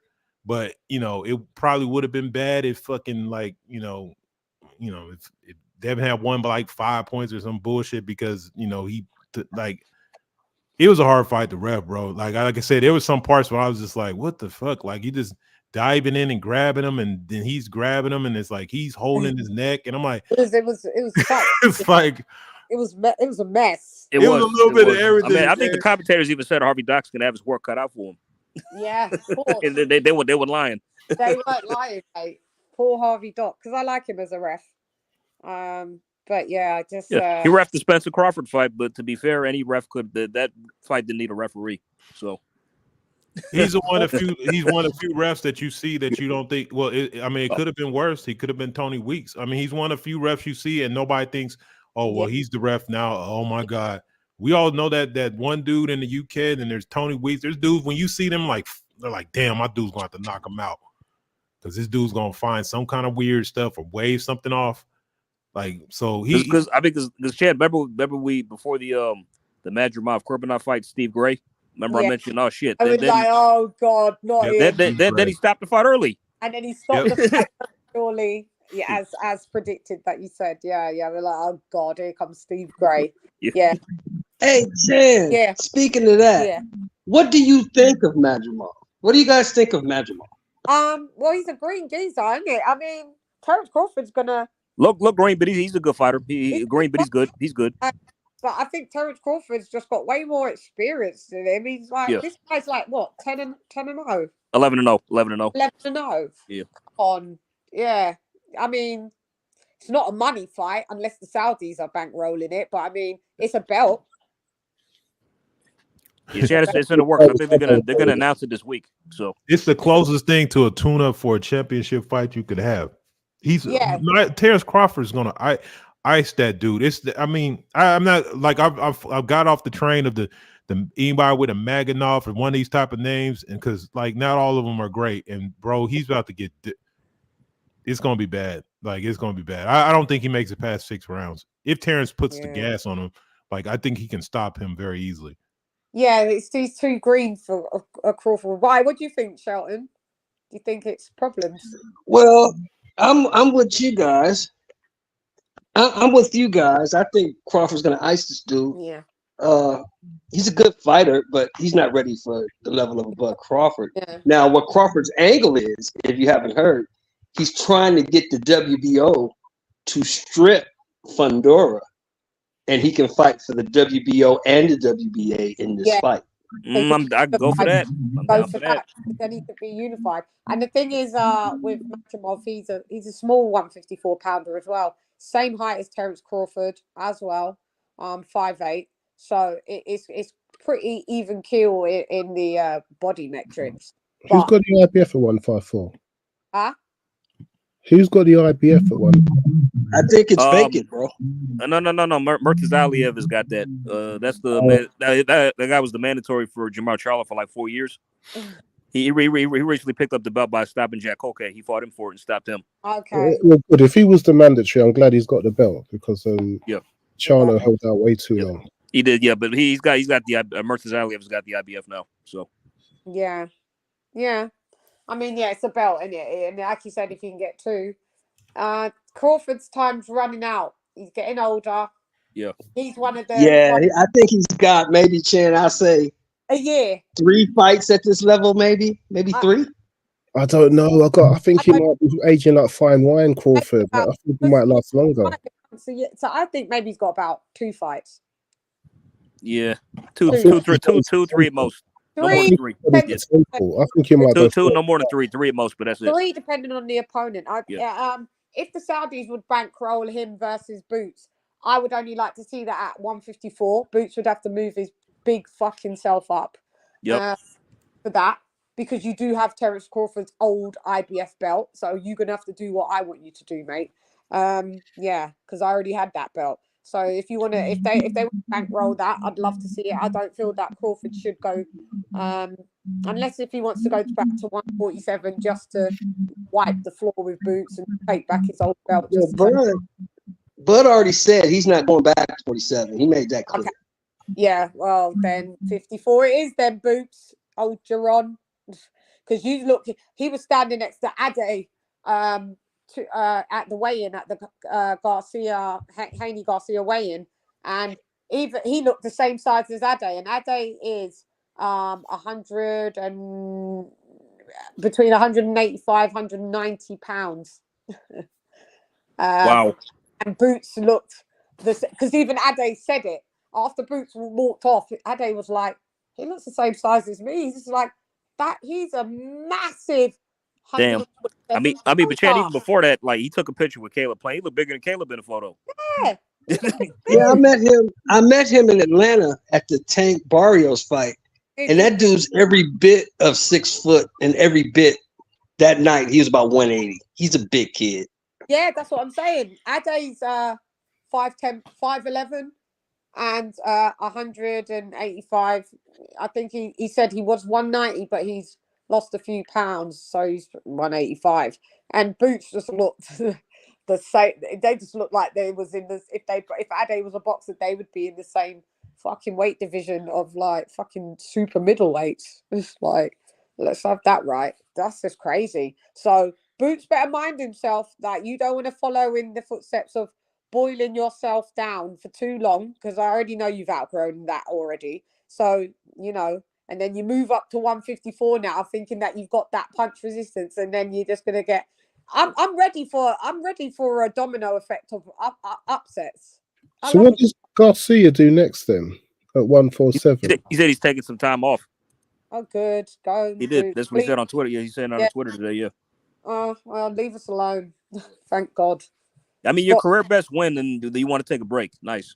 Yeah. So. Yeah, he's not serious. Yeah. That's the whole point. What, Ken, do you think that Ryan Garcia, I know you don't think highly of him either, but do you think Ryan Garcia fares well at 147? Look, the guy's flat-footed. You know, if you haven't got fundamentals, he's got good power. I'm sure now he's like, you know, you call the Golden Boys, that sort of thing. You know what they're going? He's gonna fight a few hand-picked opponents, you know, and then, you know, when they're ready to cash out, they'll put him with some, you know, like a big star, and he'll get exposed again. Yeah, that's what's gonna happen. All you're gonna see is that his, you know, like I said, his record is gonna look a bit better. You know, he's only got one defeat. You know, going on a bit of an unbeaten run, and that's it. I don't rate him as a fighter. I don't. Yeah. I just think he's just a cash cow, and you know, it's cash cow with a social media star. You know what I mean? Yeah. He will. I know a fighter he can beat at 147.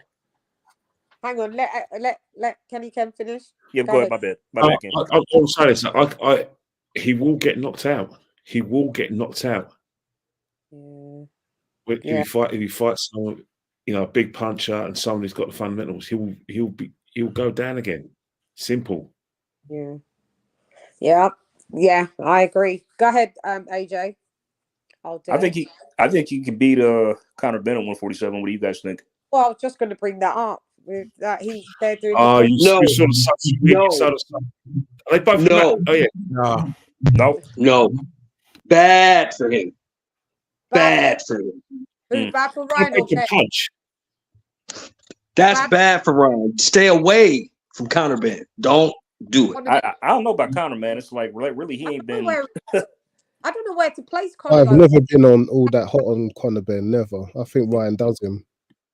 I think Ryan does him. Conor Benn. Well, the guy we saw Saturday night beats Conor Benn. I don't think so. Conor Benn has better fundamentals than Ryan Garcia. He's got pop, but Ryan Garcia is what I'm saying. Conor Benn's done nothing since he come back. I know. He's going to be massive. He's got no power anymore. He's going to be so much bigger than Conor Benn. But Conor Benn's only like 5'7", maybe 5'8", right? He's the same height as his. I think his dad's 5'9", and he's about. I think he's shorter than his dad. Yeah, so he's 5'8". Yeah. So I mean, yeah. What's Ryan? I think the only guy he can beat at 47 right now is maybe Ellis. He could probably beat Rashidi Ellis. Yeah. But I think Mario Barrios beats him. I think Stanionis beats him. I think Butayev probably stops him. I mean, I don't rate Ryan Garcia. I mean, I didn't see anything. Yeah. I didn't see anything. I saw the same guy Saturday night. When you said Barrios, I thought you meant Rolly Romero. I was thinking, no.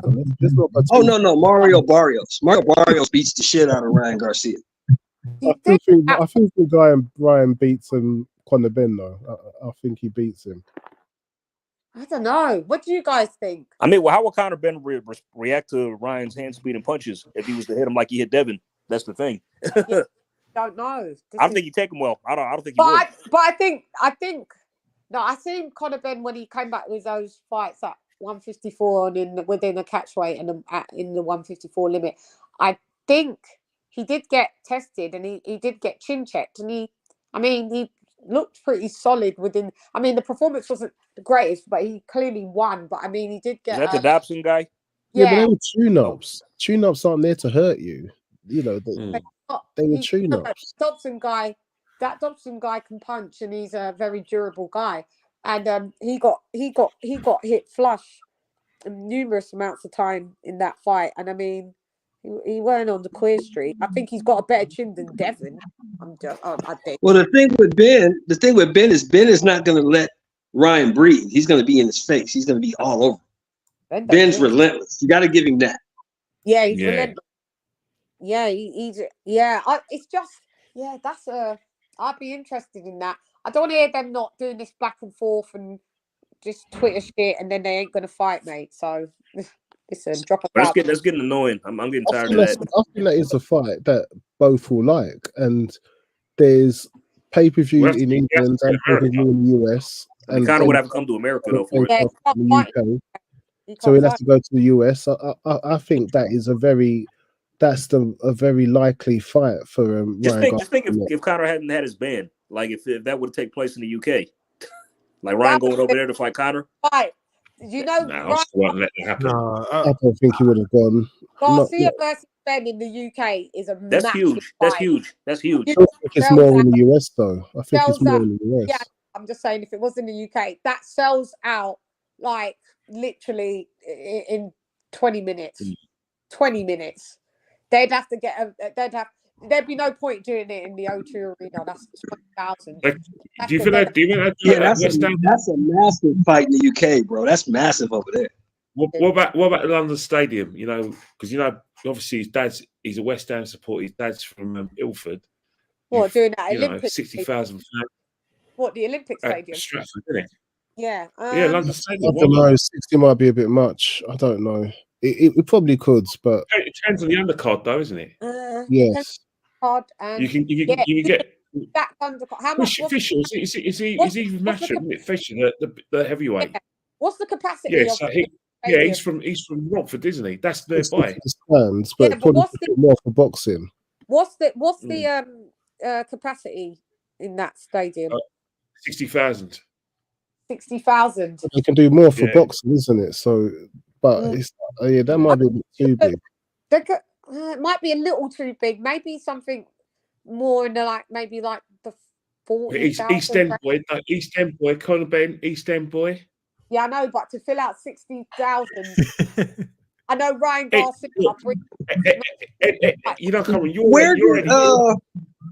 Where did Spence fight Brooke at?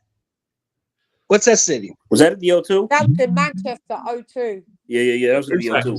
How much is the O2 seat? Like over 20,000? Bramwell Lane, Sheffield. Is it Bramwell Lane, Sheffield? Yeah, and Bramwell Lane holds about 35,000. So they filled it. Yeah, it has to be a London venue. Because is the O2 over 20,000 though, or 20,000? Yeah, okay, too small. But look, that fight is far fetched to me. Look, this is what's about to happen. Ryan's ticked another Golden Boy docket win. He's gonna fight like Alex Rocha or fucking Correll. They're like 147. He's gonna win that fight. And maybe they'll give him something else, and then they'll probably serve him up to Virgil, or Virgil will move up, and they'll campaign him. They're going to keep. I don't see him like they're not going to put him in a situation where they're going to ride this a little bit. They're going to ride this a little bit, and they're not going to send him over to the overseas regardless of what kind of crowd capacity, because to them in their mind they'll generate more money keeping him in house over here. They would send a Ryan Garcia to the UK. If Ryan wants to come to the UK to fight, there he shall come. But like I said, it's not going to be advantageous for him to do that, because I won't keep it real. Like Conor Benn, like said, he might feel like he's going to win. Like there, I don't know, because like I said, I don't know what Conor Benn looks like. I seen what he looks like without the juice, but I'm still thinking maybe he's big enough to still. He's not like he's going to be hurt. I don't know. I've never seen him get hit by nobody that hits hard, so I don't know what his chin's really like. So this is the thing about it. So like I said, when Brian can camp out, make some in-house fights, get some notoriety, make himself legit at 147, and then like I said, go from there. But like I said, the next two fights not going to be nothing significant. He's going to be fighting some warm-up 147s. So now, I think the opposite. I think Conor Benn is the same as Ryan Garcia in the respect that he don't do anything that's the correct protocol. Like, he doesn't go for the English type, British, Commonwealth, European. He's just into, like, they just want to try and put him in fights where it garners pay-per-view and maybe not that much legacy, like, at the end of the day. Because, there was names like Ugas and Spence thrown around and this, for all these Conor Benns. And you're like, listen, mate, you ain't even cleaned out, your division. You ain't even started. You ain't even started doing your division yet, like with your own peers. Like, they would have never put him in with an Ortiz when Ortiz was at 47. They're never putting in with a Stanionis. They're never putting in with a. Remember, it was always a Jerome Boots, and that didn't happen. So Conor Benn and Ryan Garcia are just like two. They're very similar. They're underachievers. But Conor Benn's just a better boxer. But I just think, well, I don't know, because Ryan did start out. He's got a way more extensive amateur career than Conor Benn. Oh yeah, by far. Yeah. He's got like over 200 amateur fights. Yeah, I would say so. Have the discipline. I think he's quicker than Ben, and I think he's at least as powerful. If Ben could fight in the UK, I know Oscar would send Ryan to the UK because it's money. That fight's huge over there. It is. That fight's huge here.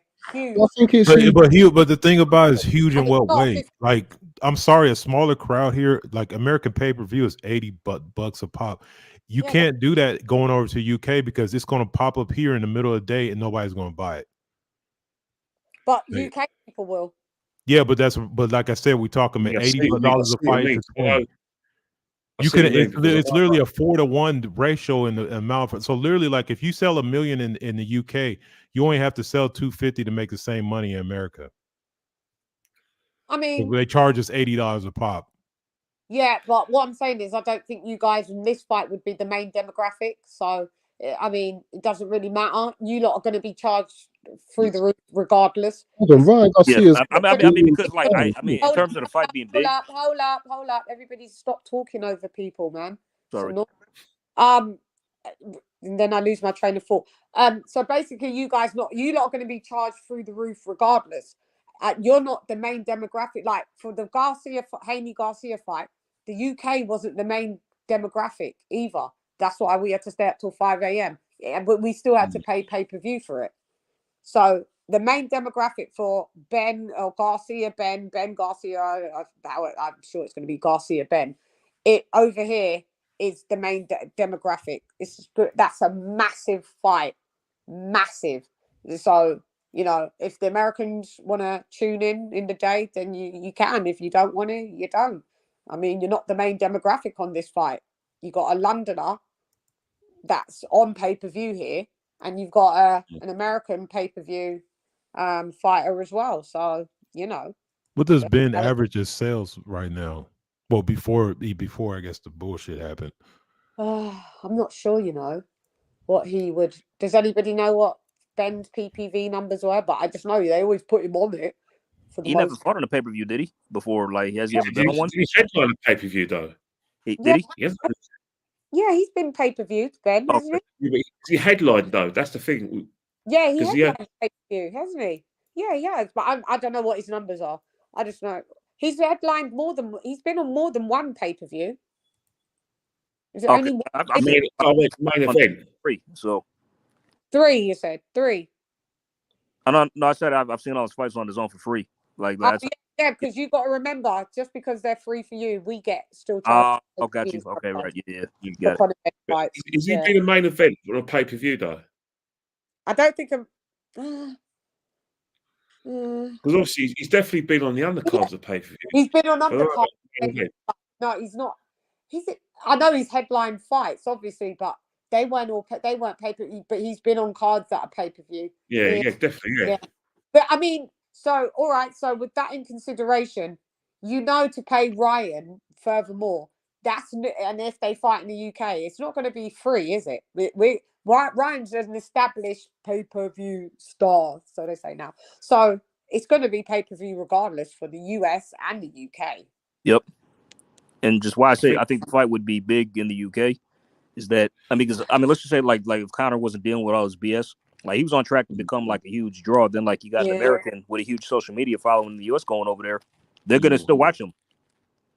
I think what's happened, we missed out on the litmus test because the litmus test would have been his fight with Eubank in terms of like potential pay per view figures. Oh, but the thing is, right, in the UK, we're very like we're up our ass. We think our shit don't smell, and we're very we don't like giving people second chances. Like once someone's tainted, they're tainted. So I don't know. You might have a situation where we sell him to the UK.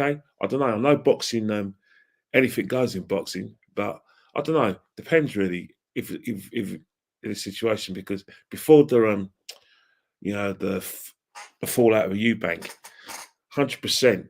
This fight gets staged at the London Stadium, 60,000 fans, East End boy against the golden boy of social media star. I call him golden boy, social media star.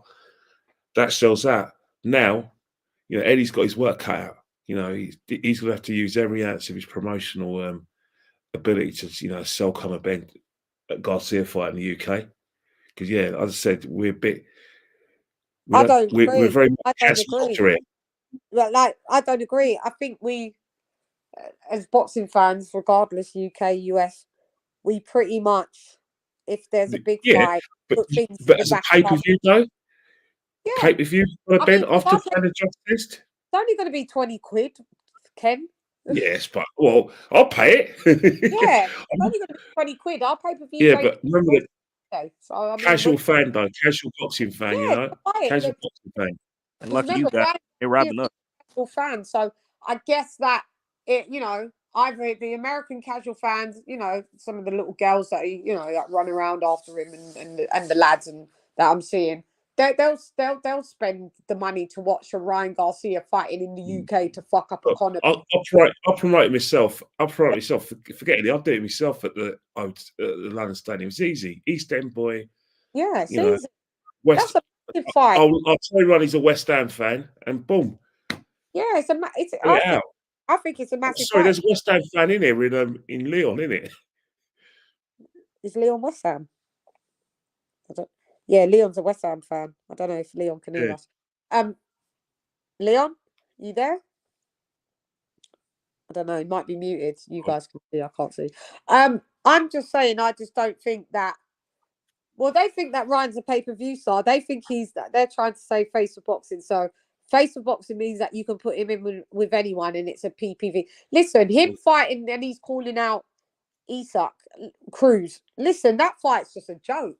Ryan will actually just walk over him. I know Isak has the bob and weave and all of that, and he's not a real 140 pounder. Alone, he won't gonna make. That's gonna have to be at a catch weight. That geezer's 5'4". Yep. How? And Ryan's 5'10", and then after he rehydrates, come on, stop it. That's just a dumbass fight. That fight is just dumb. That is bullshit. Besides, he's gonna fight Tank again anyway, so probably. Say that again. Isaac Cruz is gonna fight Tank again anyway in a rematch, probably for that 140-pound belt. He is. That's exactly what the after Tank beats Frank Martin, that's what's next. That's probably after that. Yeah, but Ryan's calling him out. Oh, he called him out? Yeah, I saw it today. Oh wow, I thought he was taking a break. See, that's what I'm saying. Dude, make up your mind. You calling everybody out, but then you want to take a break. Like, dude, make up. What do you want to do? Yeah, he called out Conor Ben and Cruz. Wow. Well, you can't fight them both at the same time. So which one do you want to fight? I don't know, mate. This geezer's tweaking. I have no clue. I just think that Ryan Garcia is just gonna forget about belts. That he brings in money. The rules change when they fight him. People fucking drop their pants and turn around and get fucked up the arse for the money and forget about integrity when they're fighting certain, fighters, cash cows. So I mean, I expect to see Ryan in kind of like, would I say kind of like Misfits fights, but within the boxing community. Yeah, that's what I'm thinking. Yeah. It's just going to be stuff like that. Just money grabs, money grabs. That's all they're going to be. They're not going to be competitive for the most part. I think he's done with any form of competitive fighting anyway. He never really was in it, except for the Tank fight. And Devin, you can give him that, but I mean, you see the variables of that cheating shit. So I mean, where do you think Ryan Garcia is going to go for a world title? Try to unify, be undisputed, this and that. That's just not in his. That's not a part of his forte. Clearly, isn't it?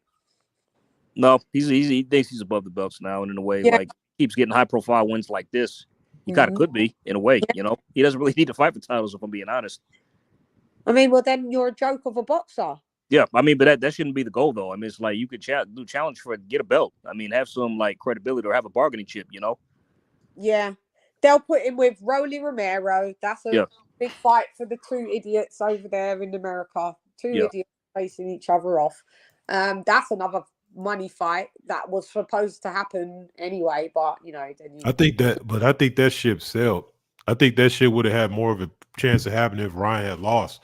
I think he's actually elevated past Rolly Romero. Rolly got beat up so bad. The Isaac Cruz. Nobody they're gonna see that. That's almost man, bro. Like you said, Isaac Cruz now. Like I don't shit on fire. The guy give Rolly little props. He did have heart. He didn't quit, but he got beat up.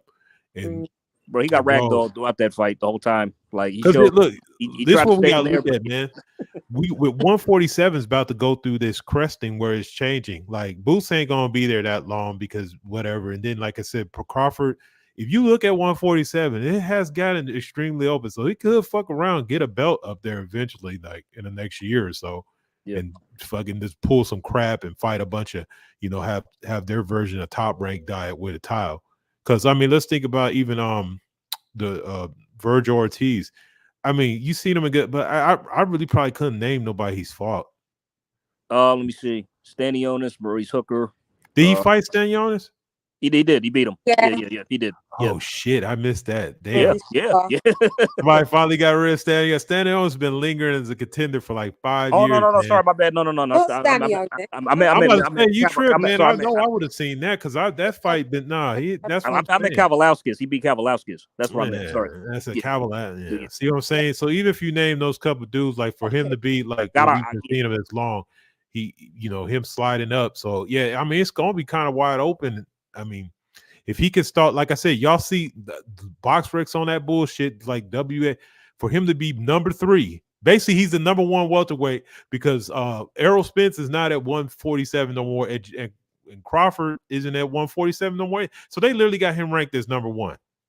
Give me a fucking break. Beating a smaller dude at 140. Somehow but that's what I'm saying. Box rec, you losing credibility, bro. Where's the payola at? Because how the hell did that happen? Yeah. Well, we don't believe you. You need more people. BoxRec drop us out with all that bullshit.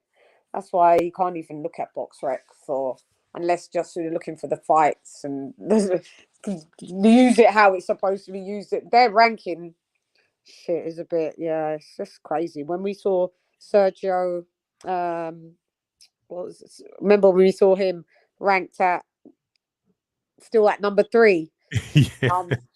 And the WBA, was it in the middle? It was WBA at middleweight. Yep. And Danny Garcia as well. God, he never fought that, and we was like, what? We knew then it was a load of shit. Oh yeah, people want us to eat crow.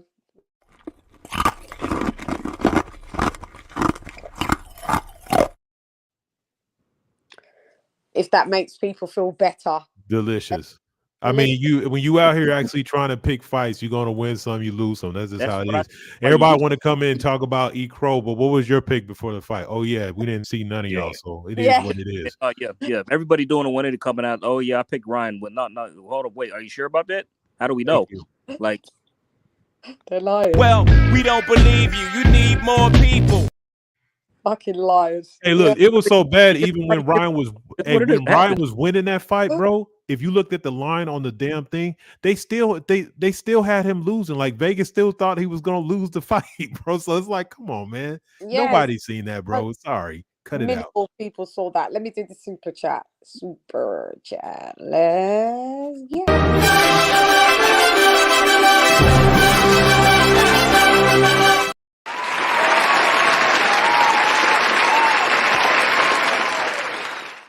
AJ all day. Thanks for dropping that half a dove on your girl. Thanks, AJ all day. Massively appreciated. You're welcome.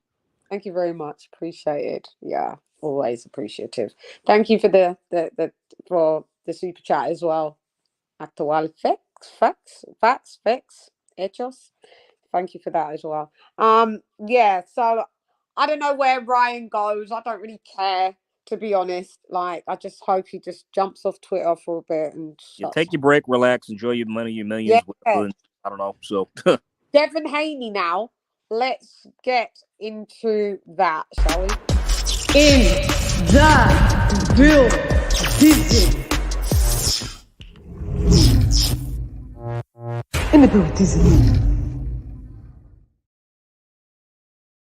In the building. So does Devin Haney? So we're saying Devin Haney should move up to 147. Who does he effectively really beat there? Well, let's pull up the ranking, shall we? Give me 1 sec. We shall. Let's go with the rankings and see what's up there. Test your might. Test your luck. Let's go. Okay. I'm just sticking to the ring rankings. Number 1, Earl Spence. Spence beats Ryan. Stop. He's at 154 now anyway. I mean, we talk about Devin and Ryan. So we'll talk about Devin. Devin, okay. Devin beats Spence. Yes, no. Oh yeah, sorry. I said Ryan. Sorry. That's weird. Yeah, confusion. Devin doesn't beat Spence. No. Sorry. No. Okay. Jaron Ennis. No, don't think so. Hell no. Yeah, no, absolutely not. Let's see. Hell no. Giovanni Santillan. Oh God, I've seen him fight. That's the dude who beat the shit out of Alexis Rocha. Oh, okay. I can't remember, but I know his name. I can't remember that. Oh yeah, he put an ass whooping on that man. He's a southpaw. He's kind of tricky fired. Is it power real or is this Rocha this? Because then after that he had a draw with some dude named Norman Jr. Oh fuck. That's a Spanish dude, right? Yeah, Santillan. Yeah. Yeah. Yeah, I've seen it. I just can't picture how he just came out of nowhere and just beat the fuck out of Rocha and stopped him. I think in 5-6 rounds, something like that. I don't think know. he's a little too slow of feet. I think Haney could. I think Haney might be able to outbox him. Yeah. Okay. Yeah, next, Cody Crowley, number 4. Cody Crowley. I haven't seen too much of Cody Crowley. I'm not sure. I don't know. I haven't seen him fight too much. Hang on, ain't he got a fight coming up with? Yeah, he's boots mandatory. Okay. Yeah. I don't know. Lower leg. I would maybe just I'd just go out on the whim and say maybe Devin can handle that. Yeah. Yeah. Number 5, David Evanesian. I think he could be David Evanesian at this stage. Probably a UD. He'll probably decision him. Yeah, at this stage. But don't sleep on Evanesian. You can crack. Oh no, yeah, he's still dangerous. Like yeah. But that's a good fight though. It's decent. Yeah, I can. That's a. I think the issue he has a comeback fight. That'd be a good comeback fight, and a starting fight at 47 for him. Yeah, because David will have the issue with foot speed. That's going to be the advantage that Haney will regain outside of firing Garcia. So he'll be faster. Yeah, and it won't be personal for him. I think he'll be able to outbox. Yeah, but like I said, it'd be a good little entry into 147. A good step up fight at 147 for him. Your starting fight, I think. Yeah, I agree. Yeah. Okay, so Okay, that's a good match. Who Number else? 6, Shakram Giasov. I don't know who this is. I've never seen him fight, but he's number 6. He's 15 and 0 currently. I've seen him fight. Shakron's a little young, and I don't think they would put him in a fight with Haney right now. Right, Giasov. I just saw his name mentioned like literally yesterday or the day before. His name came up, but I forget. I'm not sure, but I have seen him fight. Yeah, I seen him fight Christian Gomez like a while back. I think it was like a couple years ago. More recent, was it Giasov? Oh wow, he beat Stanionis in the amateurs. How about that? Say that. He beat Stanionis in the amateurs. This Giasov guy.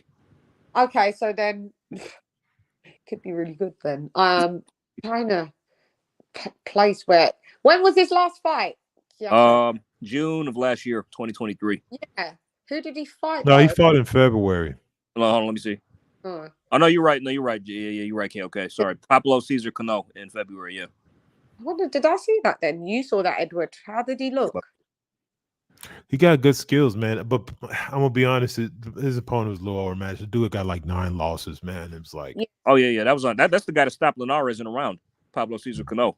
Yeah, but he's like I think he's he been in some back. He's like traditional old school like Mexican fire. Like he got a lot of damage at 34 years old. So yeah. So that was a on the zone. He fights people like. So Devin could fare well against Giasov.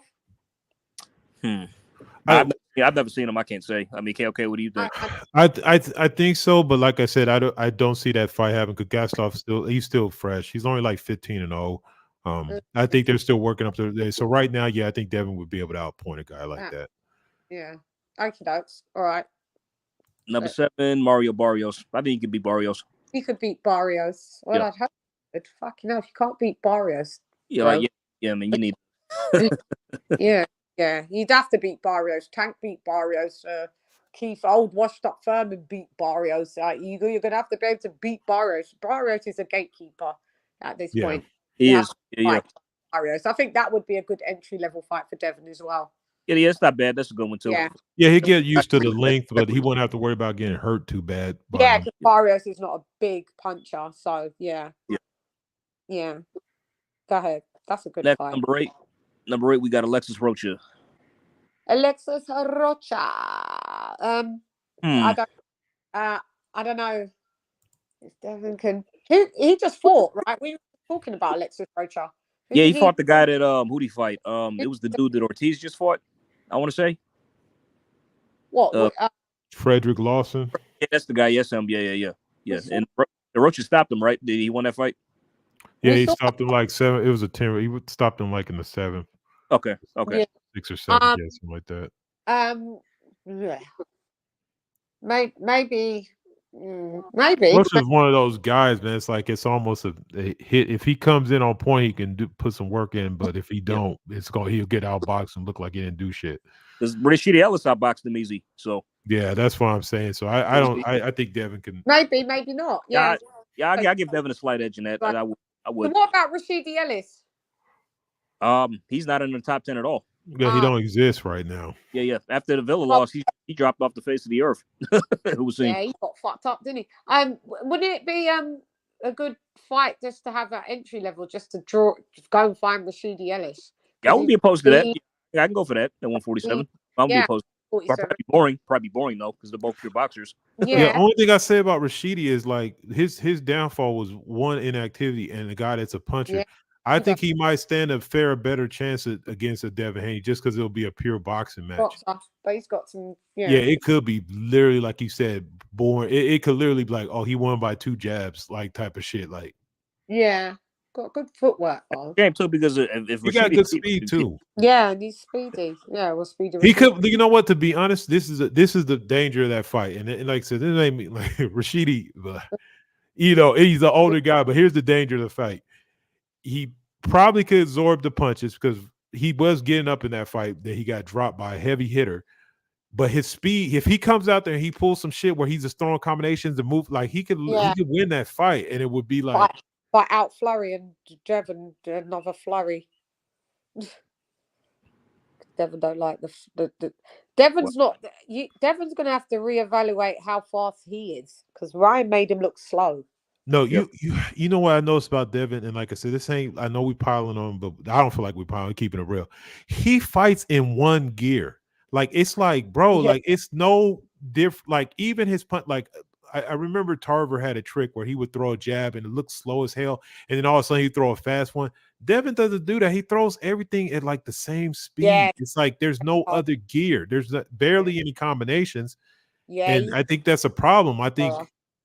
I was kept thinking like, but then I'm like, I've been watching him there. I've never seen another gear where he like, okay, he's throwing a little bit slower, then throwing a little faster. It's just the same speed. Maybe he has to go and work on that because he is very economical and he's a pot shotter, isn't he? That's what he does. There's been pure boxer styles, isn't it? Jab to the body, jab to the.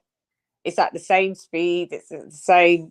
Yeah, to be honest, he's not a combination fighter. I don't understand why he's not. Maybe he needs to try and add that to his arsenal. Some combos, mate. Come on, you're young enough to come and try and learn some new shit. You want to be elite, then that's what elite fighters do, throw combos. Go ahead. Who's next? 9, Kavalauskas. Who? Kavalauskas, number 9. Me Machine. Oh, Eva Kavalauskas. I'm sorry. Yeah. Me Machine. Yeah, I know. I thought you said. What did you call his first name?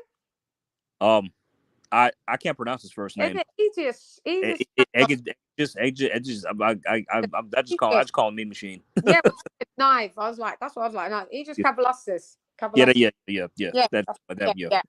Well, I mean, he was a hell of a fighter. I mean, how old is he now? A contender. That'd be a good fight. Step fighter 147 for him. I mean, Devin likes to fight, ex champs and ex great fighters and all that. That are old. So how old is he? How old's Me Machine now? 35, 36, something like that. Okay, 35, 36. I mean, that's in a Devin realm. Yeah, why not throw him in with him as well? I would give Devin to be able to beat him at this stage. I would. Yeah, same. I agree. Yeah. Number 10.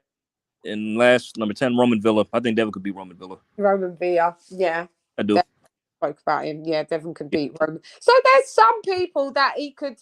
He could beat... I'll give him a chance against these guys. Most of these guys.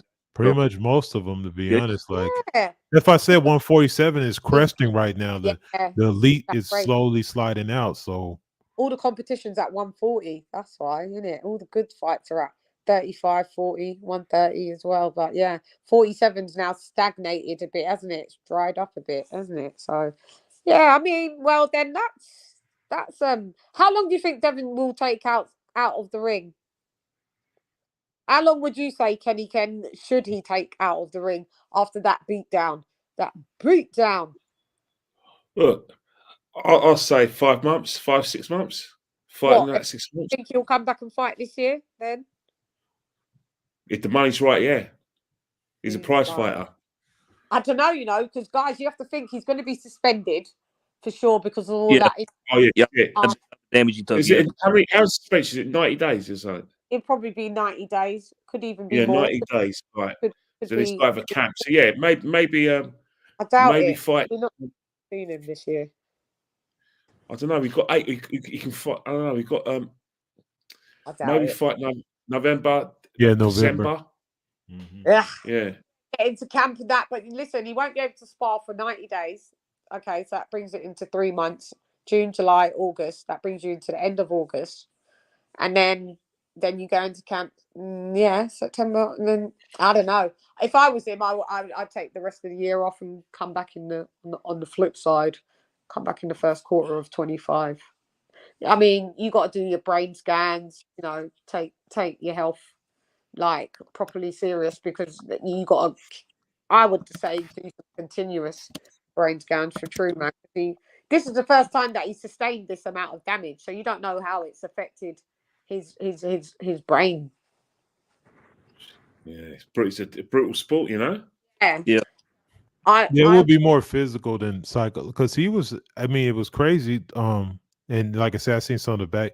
He was actually like, I guess, as good as you could take a loss. He was just like, he kind of looked like shit just wasn't my night. Like not to say that he. I guess it's not that to say he was surprised he lost or anything, but I think he didn't take it like, oh, it's devastating, and no, he just kind of looked like, damn, it wasn't my night, got beat. Like that's kind of how he looked at it. Yeah, he said he fell asleep. Allah is the perfect planner, and yeah, but he's got the compensation, the fact that he still kept the belts, isn't he? I think he losing the belts will hurt him. Yeah, it would have hurt.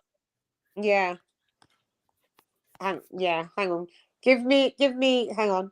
Continue 1 sec. I just have to mute 1 second, just quickly while I just type this message. Yeah, that. I mean, that is the bright side that he did keep that belt, but like you said, it's like, I mean, at least he's in a position where he got a lot of options. I mean, there's a lot of things he could do. That's true. He still got a lot of options, so it's not like, because he still has the belt at the end of the day. So, thing is, he's only 25, man. I didn't realize until I checked his DFL with bloody hell. These two are only 25. You know what I mean? He's had 31. Was it 31 or 32 fights? Yeah, he's a baby. Maybe not in boxing terms, but he's a baby in life. Yeah, he's only a young lad. So I mean, just take off the rest of the year, mate. It's just all good. He's had a busy last 2 years. He's gone up a division. He's had some. He's fought everyone, and up until yesterday, he beat everyone. Yeah, title shot, former champions, title shot. I mean, it's like high level fighting. Like where's the tune up in all of that? He ain't had one. Like he ain't really had one. He could literally, like you said, sit out this whole year and fight 3 times next year, but have 2 of those fights. I think he's earned the rest of the year off. Yeah, he's been to Australia twice. That's a toll on your body to even fight there and acclimate and stuff. He's did all of that. Yeah, I mean, just go and enjoy your money. Go take a holiday. Go, chill out. Make sure your brain scans are all good, and just come back. Do you fast during camp? No, he didn't. He said because he couldn't, because that would have been too. Yeah. He said he get away with that. Yeah, unfortunately, he said he had to make it up in another way in his religion because he couldn't fast. But because it's he's training for a fight. But so I mean, also so I'm gonna give everybody the last bit to wrap up on the. I didn't even play it. We're on the weekly wrap up. Shiggity shiggity wrap.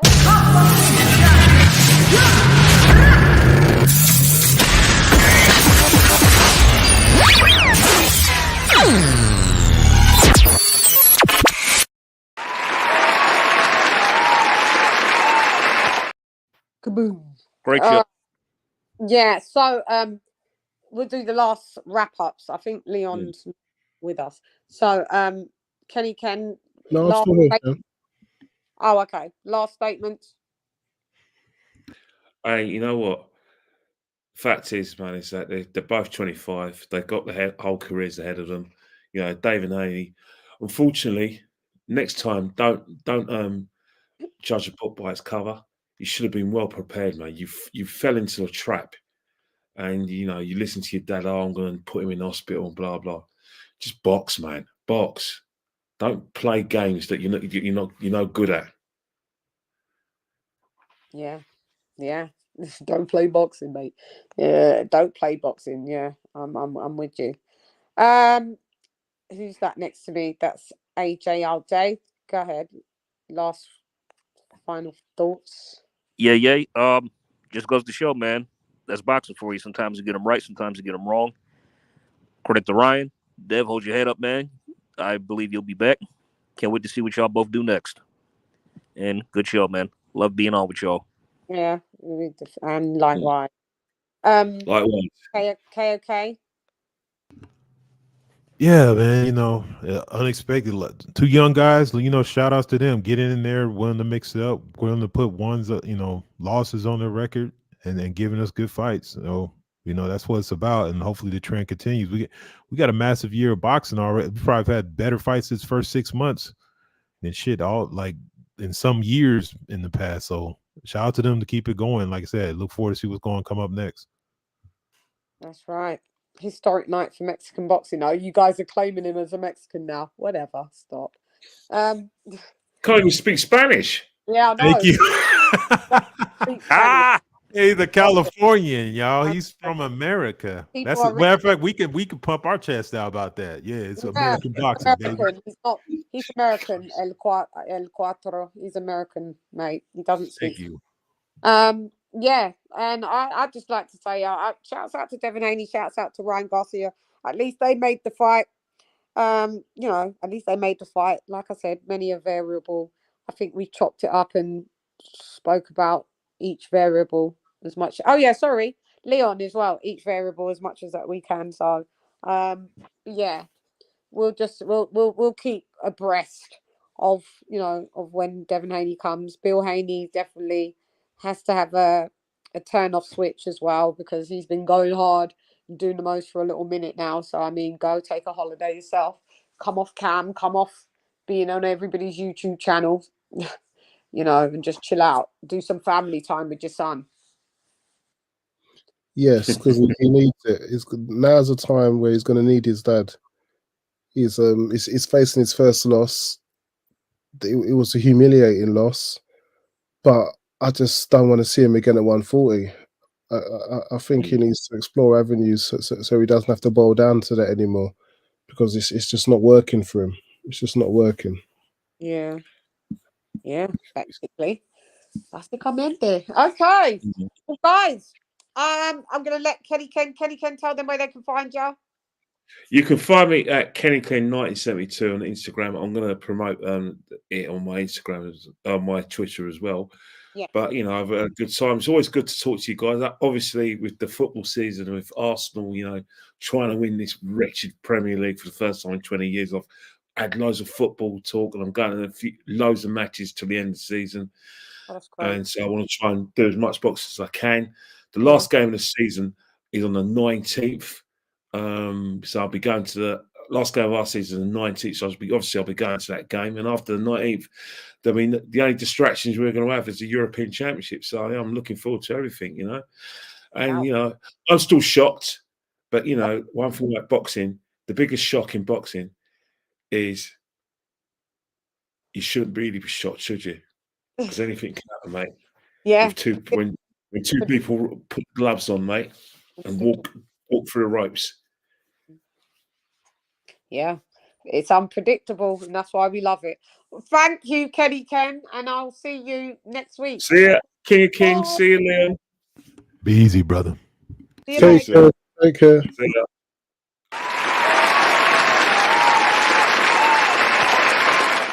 Kenny Ken has left the Buddhism. So is AJ All Day, left the Buddhism. So is KOK, left the Buddhism.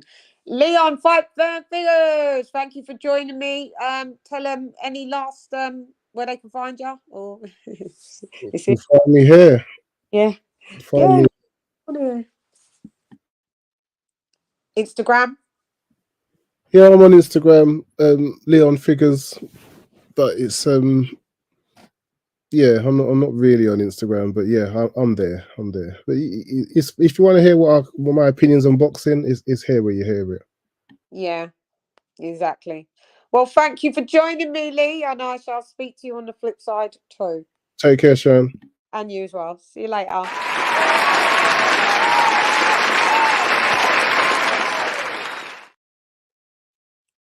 Leon Figures has left the Buddhism. Okay, guys, you know I am here to tell the truth, the whole truth, and none but the truth, help me God. Colonel Jessup, did you order the code red? You don't have to answer that question. I'll answer the question. You want answers? I think I'm entitled. You want answers? I want the truth! You can't handle the truth! Because knowledge is what? Knowledge is key. Sight for Guan, and I sight for Guan. So if it Guan, not bother say nothing because nothing not got Guan. Lock off your eyes, cock me, make it cock. Them no like, we win a like them. Them not like me, some me not like them. Man, I figure set this straight and clarify. Put fire upon a pagan, aim for the cranium. Turn off the news, there's a bag of lies. Worst raised man, wanna inform up, fun Babylon and every one of them dirty guys. And if they wanna go around the order, I guarantee somebody's dropping flight. You know, we're here to give you stats, facts, and data. Opinions are always accepted, but stats, facts, and data do trump these. I have opinions just like anyone else. You got opinions. But unlike what you're doing is I bring facts, data, statistics, things you can go look up yourself. Anyway, we're gonna throw these boxing these groupies that are all of a sudden Ryan Garcia fucking super duper diehard fanboys that weren't there before. But shouts out to y'all.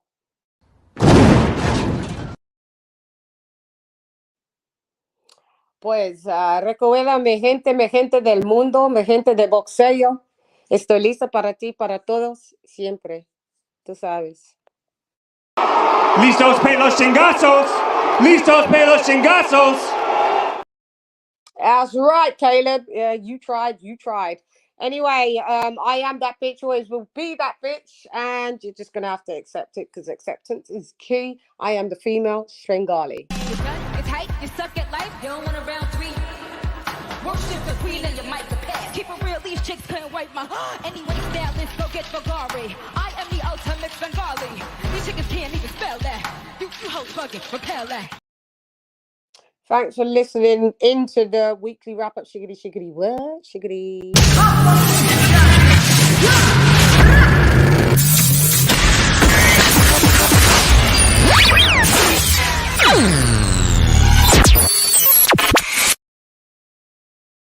Anyway, I'm gone.